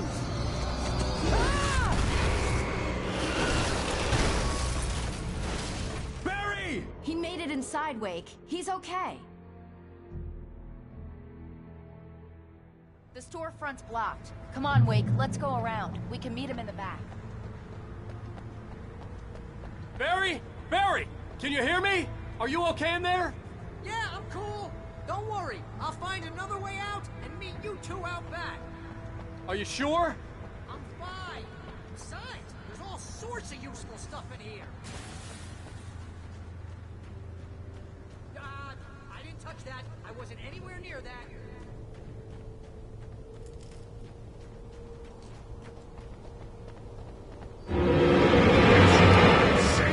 Heads up! Here they come!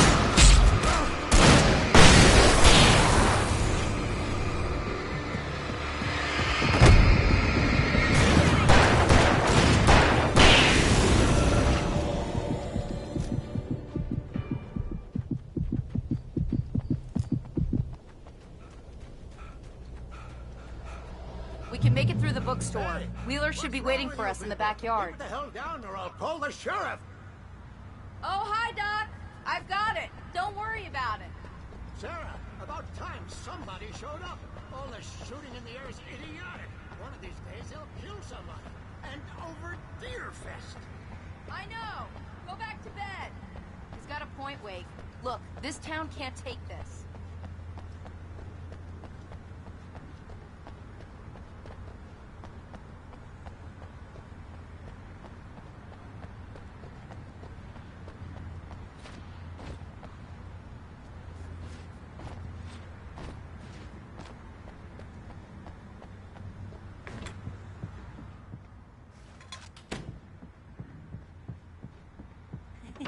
They're really taking advantage of your presence here, Wake.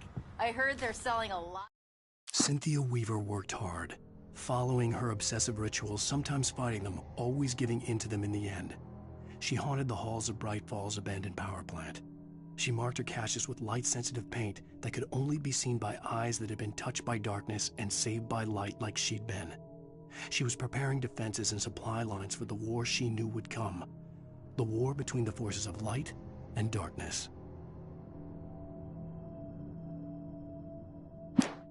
Of your Alex Casey books. Right now, I'm not a big fan of my own writing.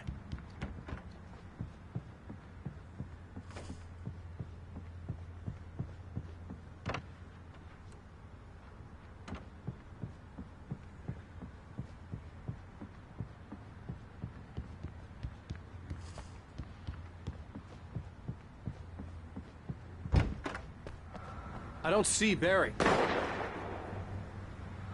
Look! Wake! Maybe that's him. That's the way to the chopper.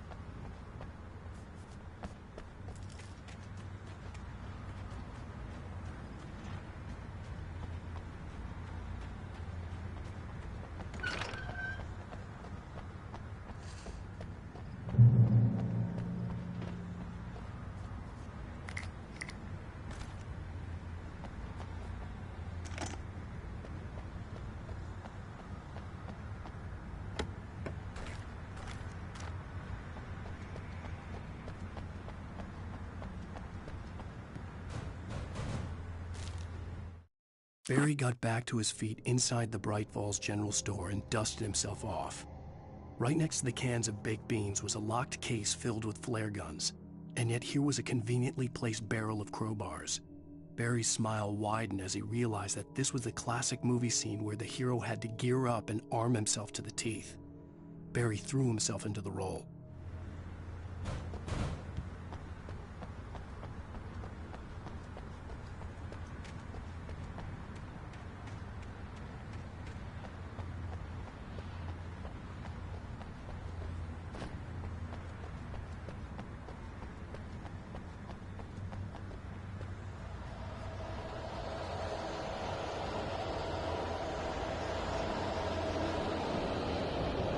I'm gonna give Pastor Howard a piece of my mind about this lock. I told him to get it fixed. Let's go, Piper. Let's take a break.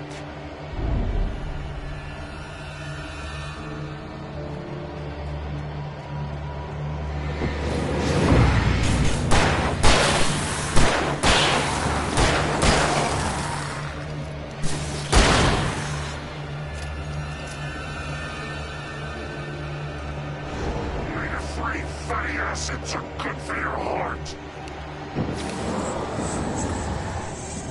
Keep shooting!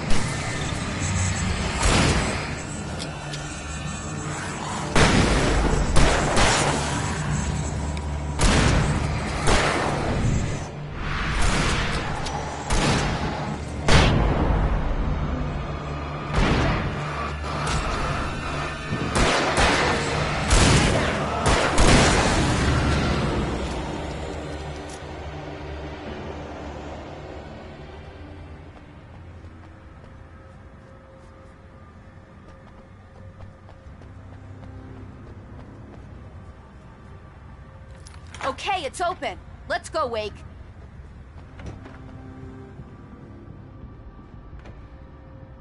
Wow.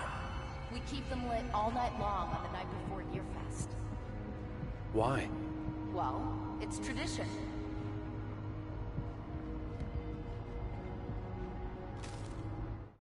For it to be free, the Dark Presence needed the writer to finish the story.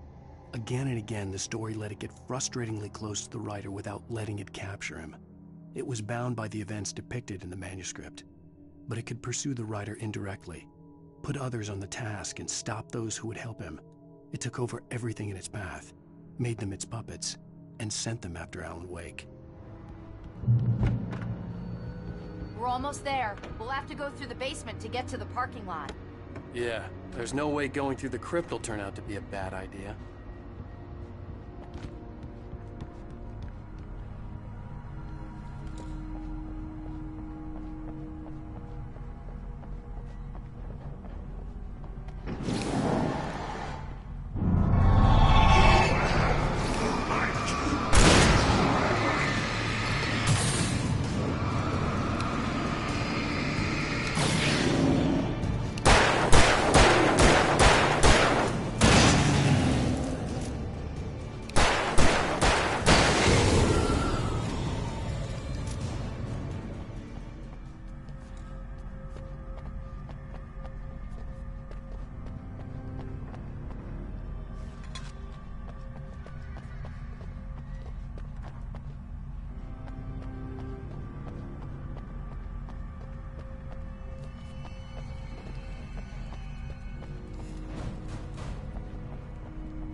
Did you call 911?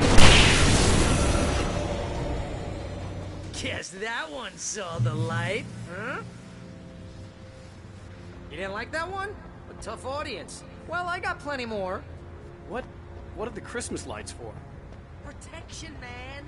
Like garlic against vampires. Vampires. The helicopter's just across the parking lot and up the hill. Come on!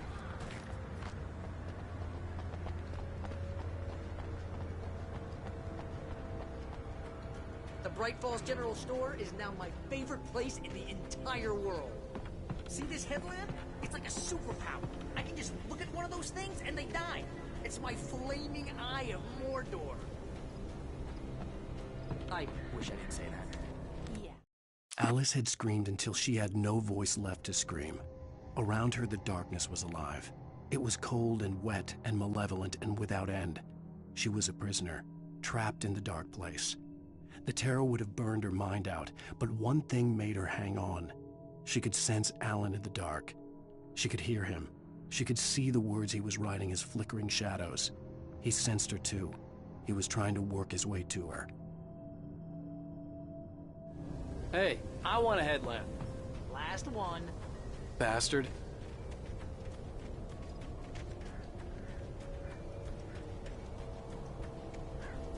When someone throws a damn school bus at your head and you're about to take a helicopter ride with someone who may or may not have a pilot's license.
Just up ahead.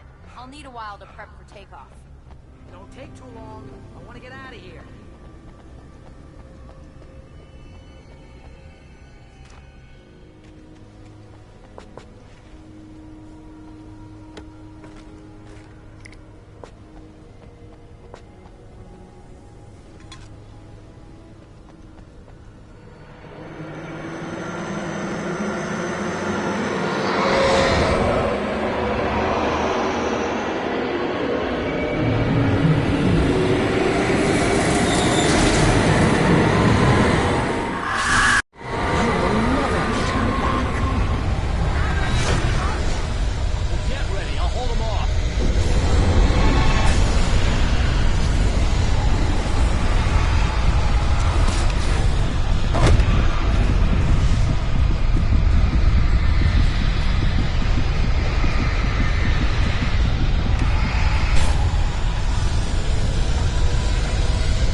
let me to Weaver, Sheriff. You're taking a big chance on a local crazy lady, Al.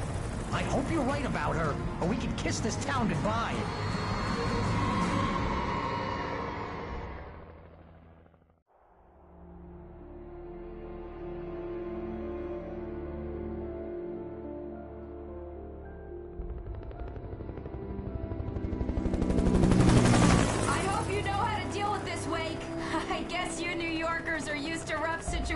Like this. Right. The city's a war zone. King Kong, mutant alligators, and Alex Casey shoots the place up every weekend. Look, I never even carried a gun until a couple of days ago. Well, my dad used to be a cop there. Tells some pretty wild stories. Stuff like this? No, just normal bad stuff. Kind of like your books, Wake. I used to tease Dad that he was just like Alex Casey. You've read me. Oh, sure. You're a pretty good writer. A little heavy on the metaphors, maybe. Nobody's ever said that before. We're coming up on the power plant. See the lit building over there? And that's the dam further up the river. I can't land here. I'll take her down the road across the river. Just get me there, Sheriff.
I had to do something about the chain for the door to open.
And here's a new song from a band that they always remind me of our local rock band guys.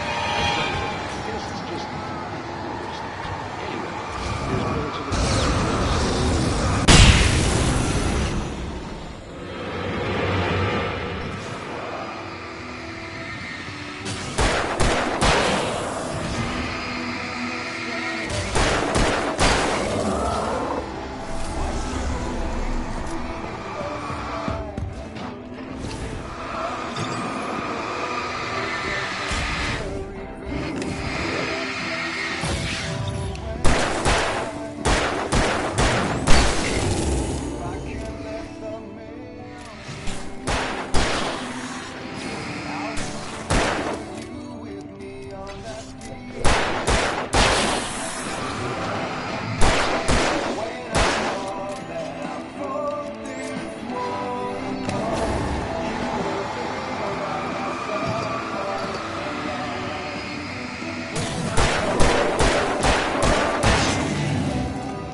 The power plant glowed in the night.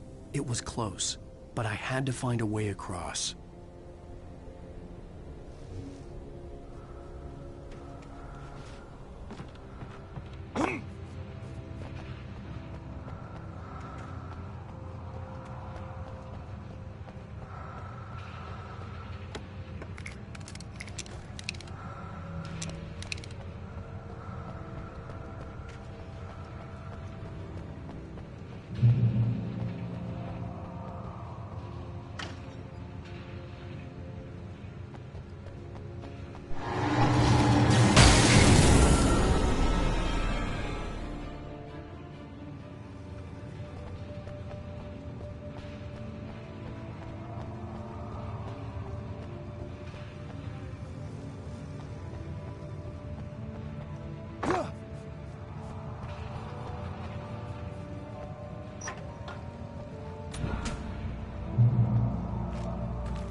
Making her way through the water pipe alone, Cynthia was angry at the writer.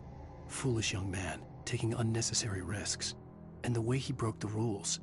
Didn't he understand what was at stake? Since the terrible days in the 70s, she hadn't wavered once, as hard as it had been. She was tired of protecting the town all these long years, and now only wanted to rest.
The story I had written in the cabin had come true. Touched by the dark presence, I had written a horror story, but the end was still missing. The story was incomplete, and the last unfinished page of the manuscript still sat in the typewriter in the cabin study. If I could get back there, if I could read the page, then I could write my own ending to this story and save Alice.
Or butterflies that dream of being men. Such philosophical concerns are by necessity abstract. And yet, some of us can find concrete proof of the nature of our existence in Night Springs. Tonight's episode, an absence of creativity. Hello, Martha. What did you want to show me? Oh, Lydia, thank God you're here. Please, it's in the basement.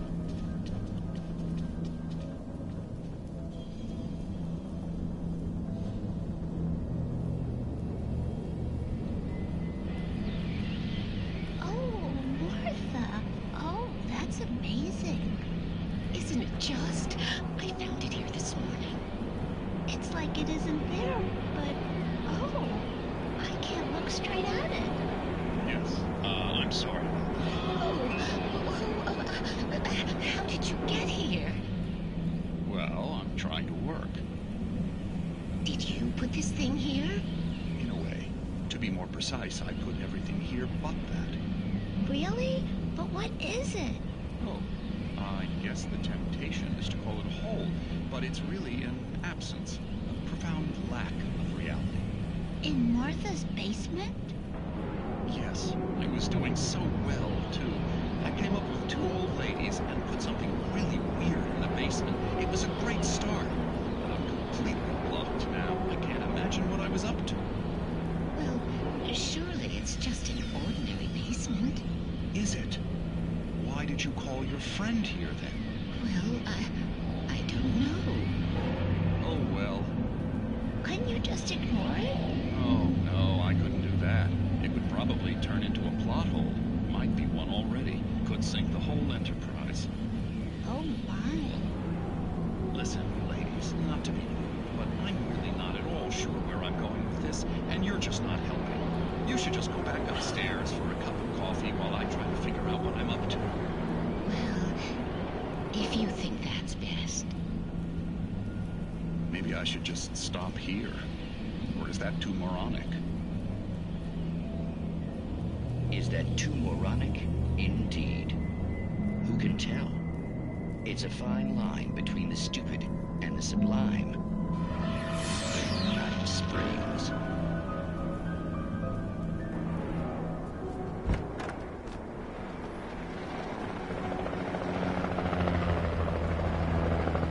We managed to lose the flock. You're almost at the power plant. Keep going. We'll give you support.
I recognized the logo on the power plant sign.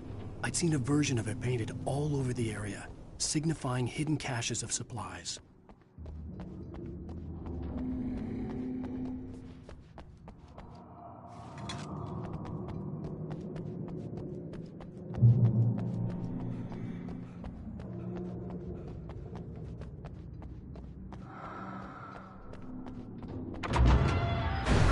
Hold it right there! Miss Weaver, Cynthia, I'm a friend. Prove it!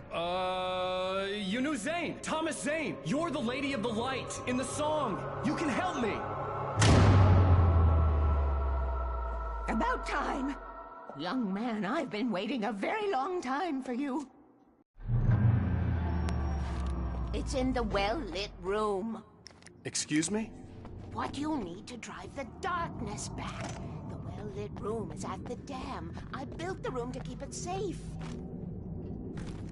Will it help me find Alice? Will it get me back to the cabin? Fine, let's go. I can get my friends to come back with the helicopter. Oh, we won't go outside. Never at night. That's rule number 1. You've been breaking the rules, young man, and where has that gotten us, Oh, I have a secret route. A lit route. Old water pipe. Something was damaged at the transformer yard. It's draining all the reserve power. Without it, the pipe will go dark. The power to the yard must be cut.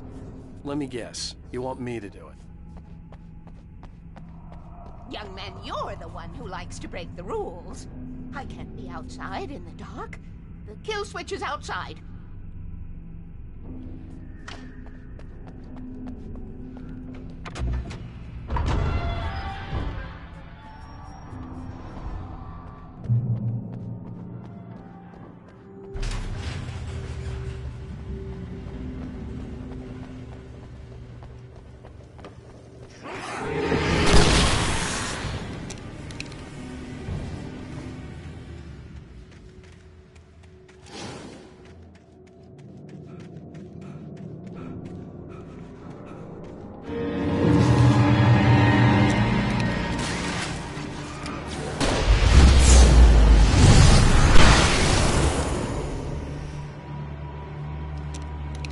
Weaver had sent me to cut the power to the transformer yard. I was willing to do grunt work for her to get her to help me.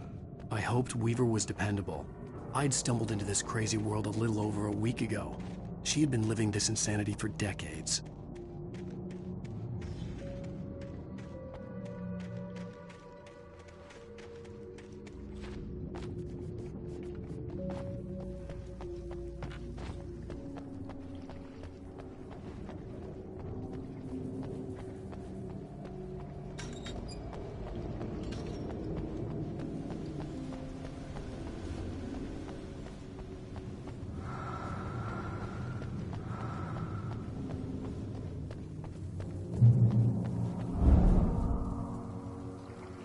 I could see the kill switch that would cut the power to the transformer yard.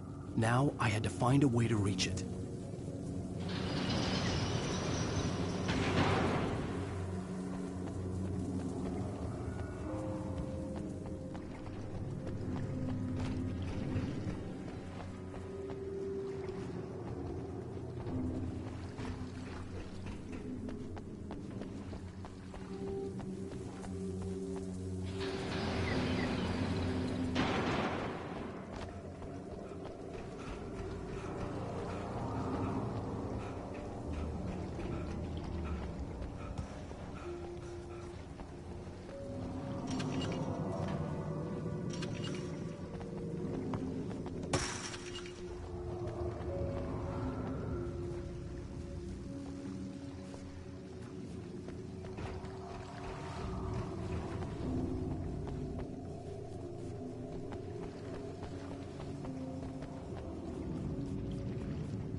Designs these things.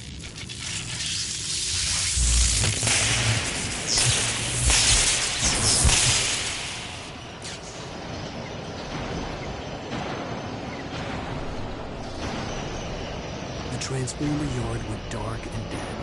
Weaver's water pipe passage should now be good to go.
This way, young man. Follow me. Come, the pipe's empty now. We're ready to go. This way. We need to go. I knew them both, Tom and Barbara. I had such a crush on him. Such a beautiful man. I was jealous. There was a part of me that was maybe a little glad when she had the accident. And then Tom started writing and woke the darkness up. He tried to bring her back, but you can't do that. There are no free rides like that. I'm starting to realize that. In that case, young man, perhaps you're a smarter man than Tom was. The witch looked like her, but it wasn't. Barbara was sweet. He didn't understand until it was too late. He tried to undo it, wrote himself, her, everything he'd ever written out of the world. Oh, he was so famous. And afterward, no one knew. Oh, Tom. He left only one thing behind in case it happened again. Insurance. He trusted me. Or perhaps used me a little. Tom knew how I felt. Knew I wouldn't refuse it. I built the well-lit room and put it there. It's been waiting for you. We are characters trapped in a story you have written, and none of us will survive to see the end of it if the darkness isn't stopped. She'll twist the story to her own dark ends. How do you know all this? Tom, that's the way he wrote it. He still talks to me, you know, in television, from beyond, from below. We have both been touched by the darkness, young man. He saved us both with the light, but the darkness stays with you. Leaves a stain.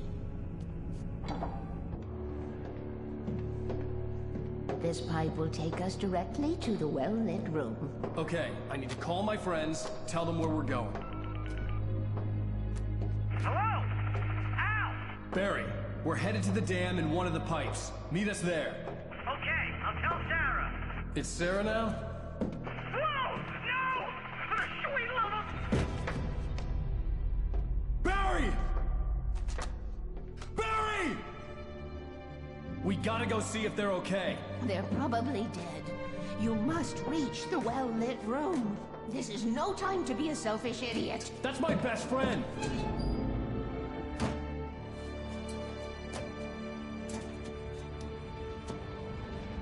Well, be a fool. I'll use the pipe. I'll meet you at the dam if you make it.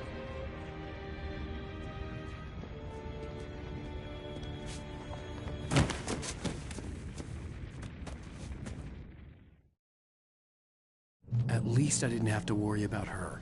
She knew how to stay safe.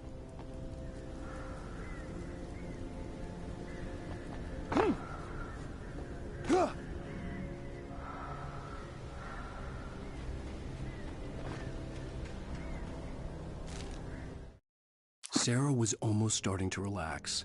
Maybe they could turn this into a win yet. Suddenly, there was a piercing sound, like a table saw gone wild, as 100 birds made out of shadows swarmed into the rotor. The chopper bucked wildly and the board lit up, telling her what she already knew.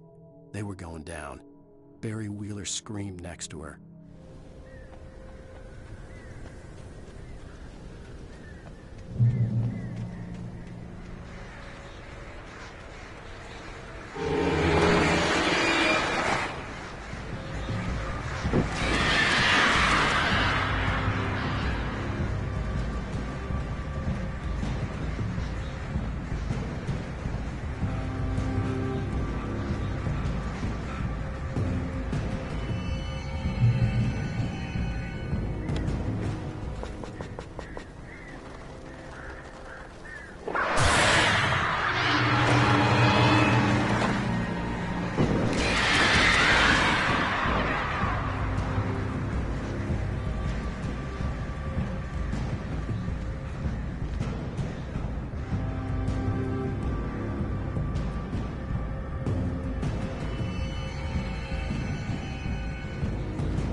crash site looked bad, but as far as I could tell, the wreck was empty.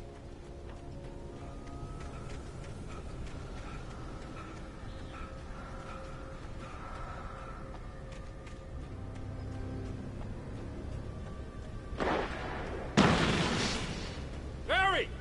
Barry! Right there. Over here! I see them! Hang in there, I'm coming! Get the hell...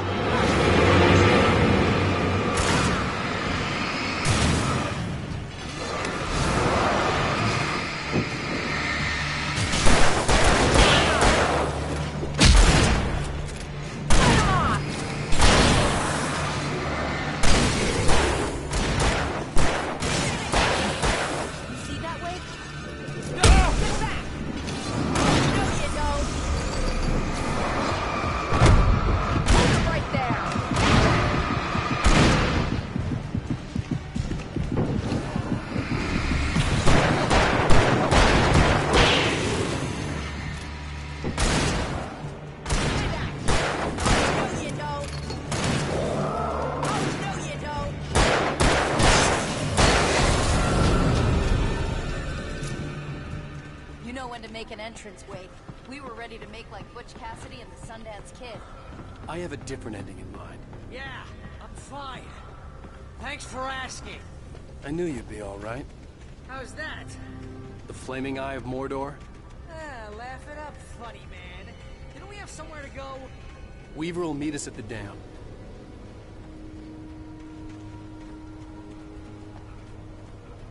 When you spent most of your night running uphill while the crazy bunch of demon hicks try to take your head off with an axe, you know your helicopter crash landed in Night Springs.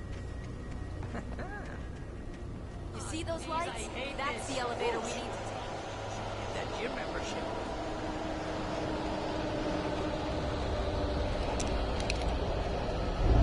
You can't make a good ride. What the hell is that thing? It's everywhere! Oh crap, there's more than one of them! Nothing moves like that. It's impossible. Do something! Too fast. I can't get a shot. Ow, they're all over the place! How many of them are there? Where'd that one go?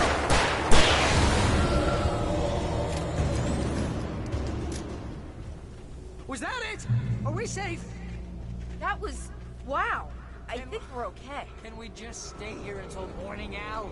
Please? Hey, Al, I got a bad feeling. Wait, call the elevator. I'm keeping watch. I think I hear something moving around.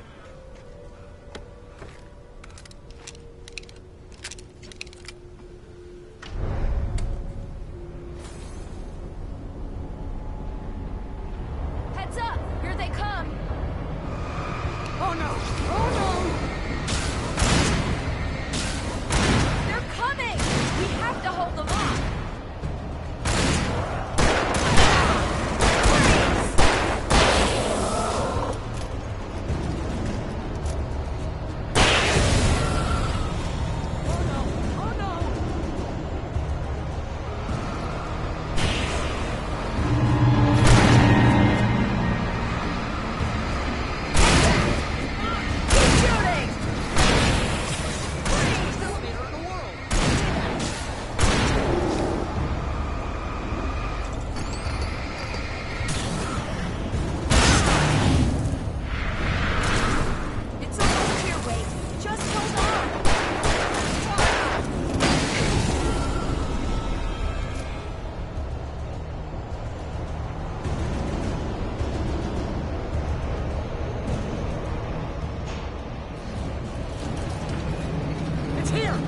Let's go!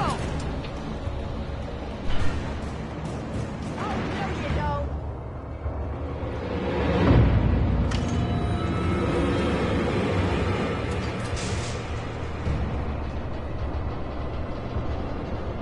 We're almost there.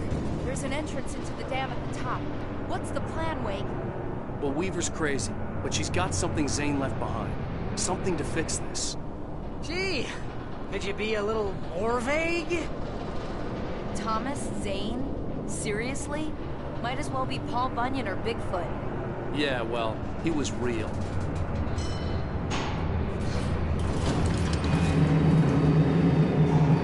Let's be careful, okay? Oh, jeez, I hate this. Okay, Wake. There's a button over there that opens the door. I think something's broken. Hold the button down so we can get in.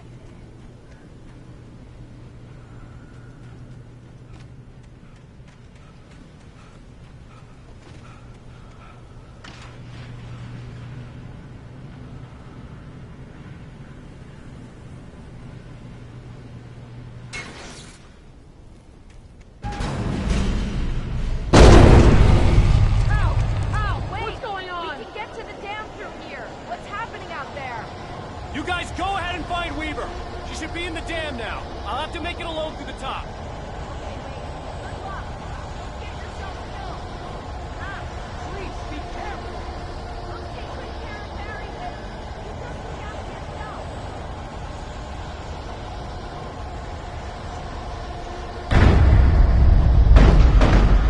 You gotta be kidding me.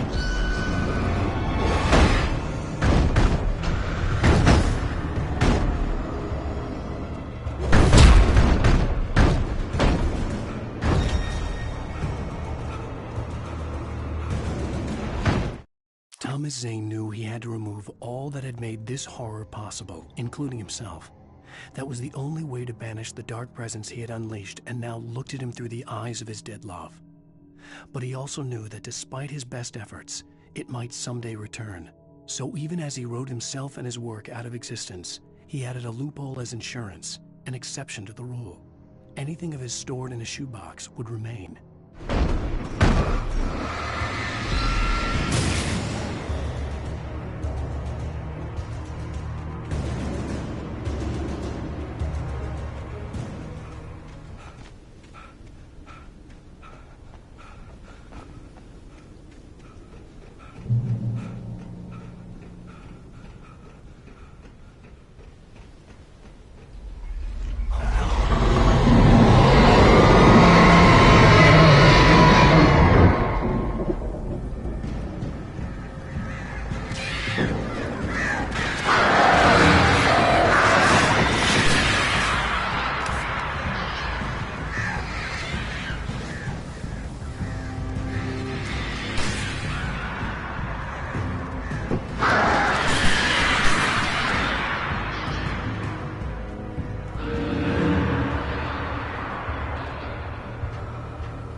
I was ridiculously outnumbered. The searchlight could even the odds.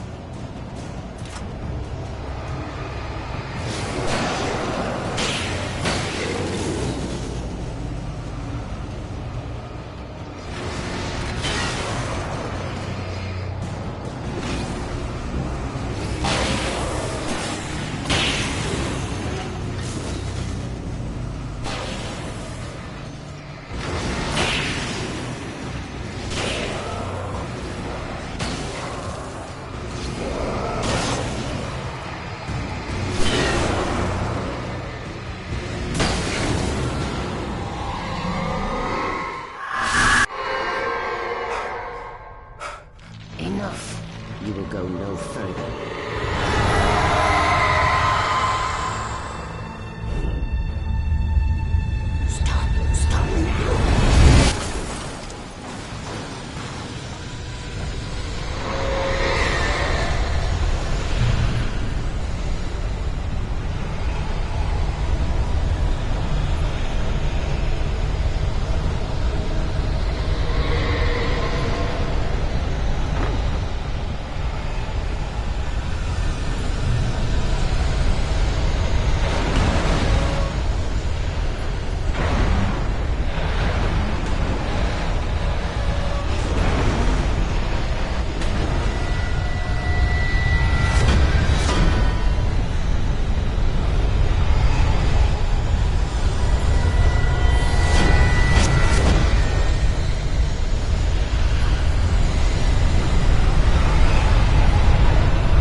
For many, many years now, there is no shadow in the moonlit room.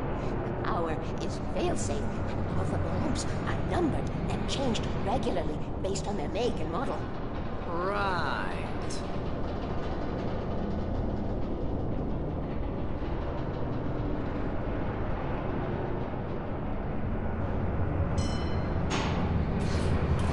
There's an old army base in Greenville.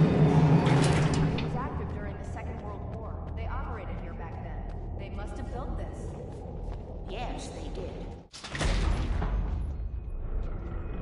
Take it, and I won't need to worry about the room anymore, because 6 and 33 and 118 need changing soon, and I don't want to climb up the ladder to change them because it's very late, and I'm tired. And if you take it, I won't have to do that anymore. The page was autobiographical, a memory from my childhood.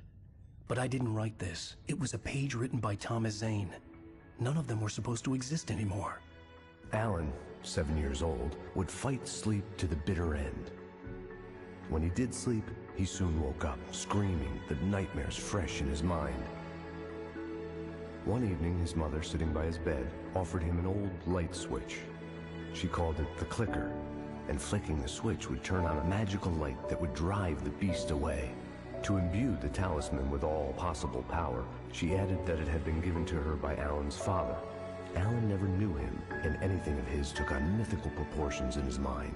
With the clicker firmly in his hand, Alan finally slept like a baby. Now, almost 30 years later, Alan thought of this as he stood on the rim of Cauldron Lake, the clicker in his hand.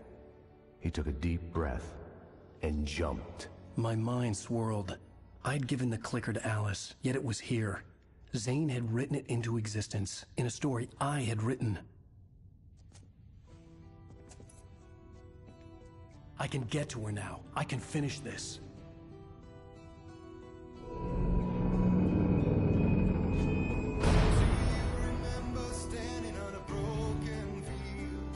Previously on Alan Wake, I wrote a horror story that has come true. Thomas Zane did the same in the 70s. You will go no further. If I continue like the Dark Presence wants me to, the story I'm writing won't save Alice. It's a horror story. No one will survive. You knew Zane! Thomas Zane! You're the Lady of the Light in the song! He left something behind to help me. The clicker. Alan thought of this as he stood on the rim of Cauldron Lake, the clicker in his hand. He took a deep breath and jumped. I can get to her now. I can finish this.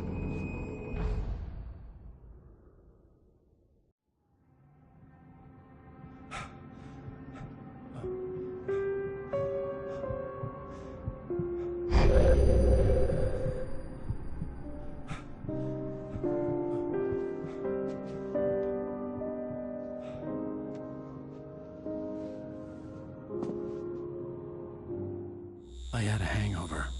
My head was about to explode and the light hurt my eyes. I needed my sunglasses and painkillers to dull the pain. In one of my finer moments of self-deception, I swore to quit drinking. I wasn't sure if I could face the world without my sunglasses and something for my headache.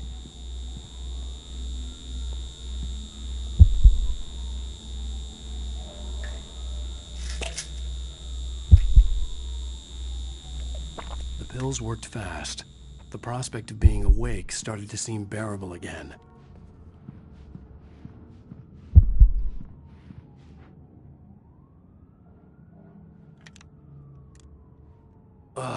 The sunglasses made the world look bearable.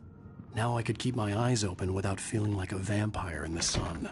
There was a message waiting for me on the machine.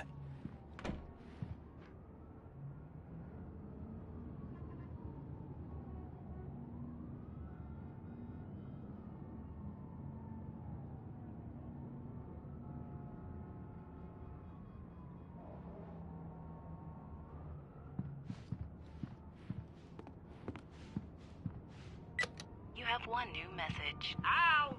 Are you still asleep? Wakey, wakey! You should have your show on your TiVo. If Alice wasn't too mad to record it. As she called me earlier and really chewed me out. Yeah, we went a little overboard last night. But parties are a part of this business. Al, look, I'm saying this as your friend. She's not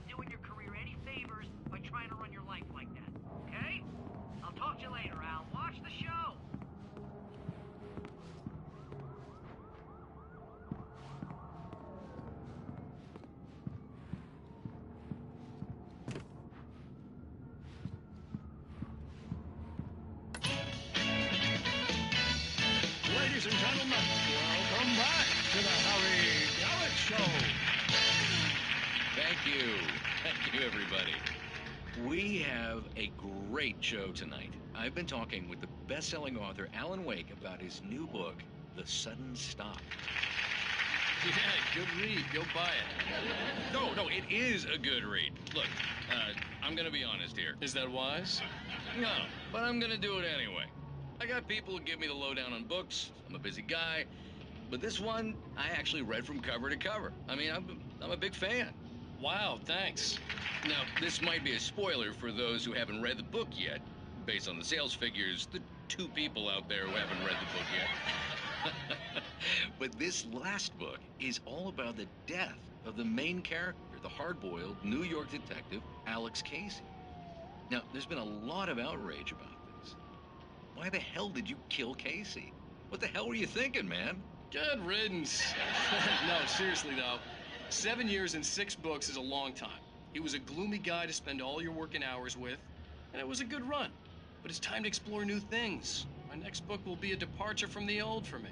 You selfish bastard, always thinking of yourself. Well, you've certainly given us a lot of entertainment over the years. And now that you mention it, Casey was a gloomy guy. Never had much luck with his love life with the ladies. Was that autobiographical in any way? Yeah, no kidding. Casey's lady friends tended to die on him. With Casey, it was all about his pain. No, nothing autobiographical about that. I'm a happily married man. My wife is my muse. Well, congratulations. That's great to hear. So, how's the publicity tour been treating you? Good. Great. But I gotta say, I'm glad to be back home in New York. Well, you've certainly been on the news a lot lately. Lots of parties and, you got into a fight with some paparazzi. Oh, man. Well, that guy was really in my face. I lost my temper. I know that wasn't cool. Well, you are famous for that temper. Well, I did also write several books. Well, your latest novel is called The Sudden Stop, and it's in bookstores now. Go get it. That means the 2 of you out there who haven't bought it yet. Ladies and gentlemen, that's all we have for you tonight. I want to thank all our guests for the evening. Alan Wake, Sam Lake. Once more, do the face for his Sam. There it is. And our musical guests, Poets of the Fall. Thank you, and good night. At least I'd been funny. I told myself I could live with that. Hey, Lee. Did you watch the show? I didn't say anything stupid, if that's what you want to know. Okay, Grumpy. You want an aspirin or something? Are you going to start with me about drinking now? You know what? Go back to sleep, Alan.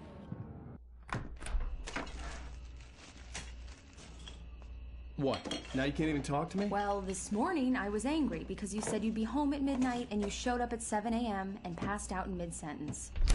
Now I'm over it. Are you angry? This goddamn tour. It's gotten out of hand. Oh, honey. It's almost over, right? We can get back to normal. Then you can start writing again. I'm sorry, honey. Alan, you're not thinking straight. Just take a shower and go back to bed, huh? Yeah, you're right, honey. I'm sorry. Once this is over, let's go away together. A vacation. Just you and me. Some peace and quiet.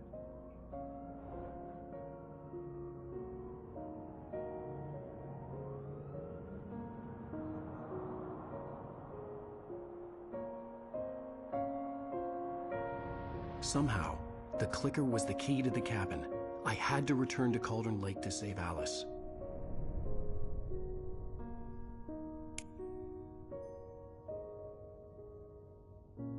I'm going back to the lake to finish this. I'm going to write an ending to the story in the manuscript on my own terms, to make it all right. Why can't you just write it here? The last page is still in the typewriter. I need to read it first. Everything needs to be just right. Zane tried to cut some corners, and it didn't end well. Okay, ready when you are. I'm sorry, Sarah, but I need to do this alone. Barry, take her gun. Miss Weaver, close the door when I leave.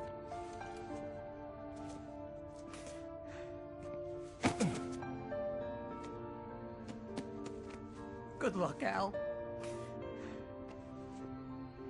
See you later.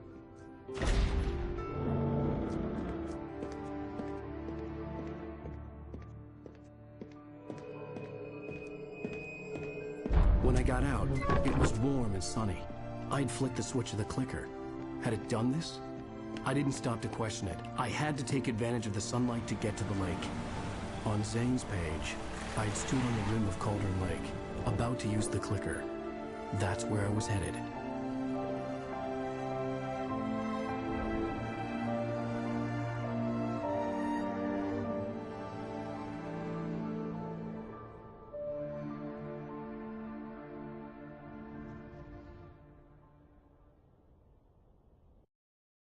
Alone, in daylight, surrounded by the beauty of the Pacific Northwest landscape, it was hard not to let doubt creep in one last time.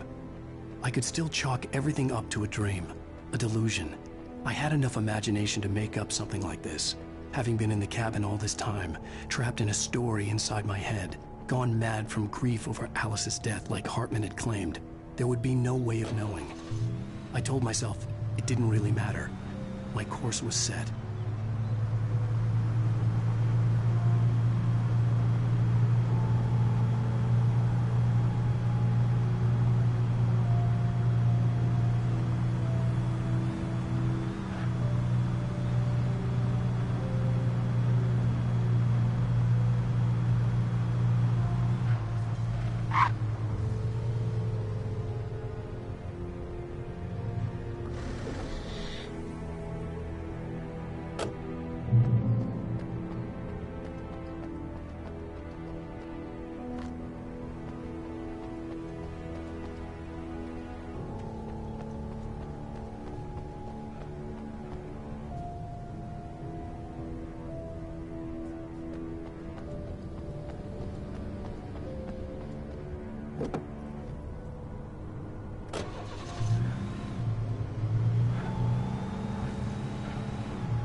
There was a link between us, always would be.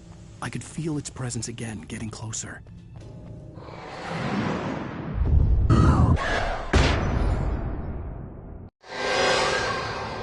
I will kill your wife.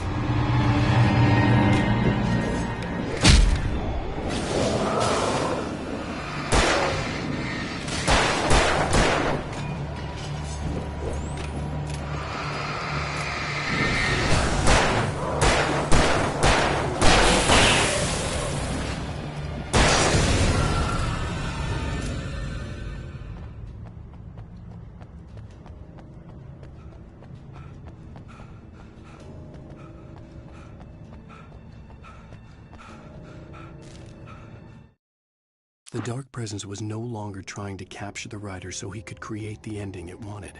The writer knew too much. He was too strong. And he carried a weapon left behind by Thomas Zane, something that could hurt it. Now, the darkness was doing everything in its power to simply stop the writer from ever reaching Cauldron Lake and the dark place it came from.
Based on the signature in the motel register, Agent Nightingale had stayed here, in room number 2.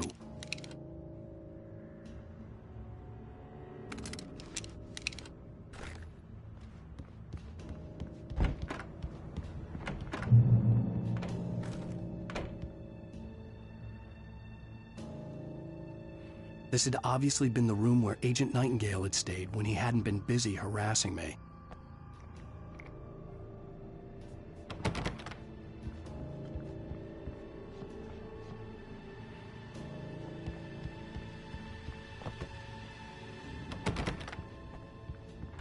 Look after yourself and your boy! Could have fooled me, pal.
bottom of Cauldron Lake was a graveyard of things the lake had claimed in one way or another over the decades.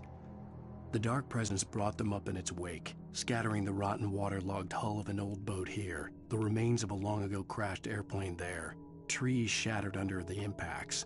The earth groaned. It didn't even notice.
Zane cut its heart out, but it didn't die. The thing that wore Barbara's face kept crooning sweet nothings sugar-laced with poison. He put on the suit, untied the monster from the chair. The thing in his arms thrashed weakly, but he held fast. He stepped outside, off the pier, and into the dark water, a sinking pinprick of light descending toward a bottom that never came.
When I told Barry my plan back in the well-lit room, I'd acted as if I knew what I was doing. I didn't. I was operating on the shifting logic of a dream. I had to fight my way to the lake through the horrors of the night. I had to flick an old battered light switch imbued with childhood magic. I had to write a happy ending to a horror story. I had to save my wife from the dark prison she was being held in.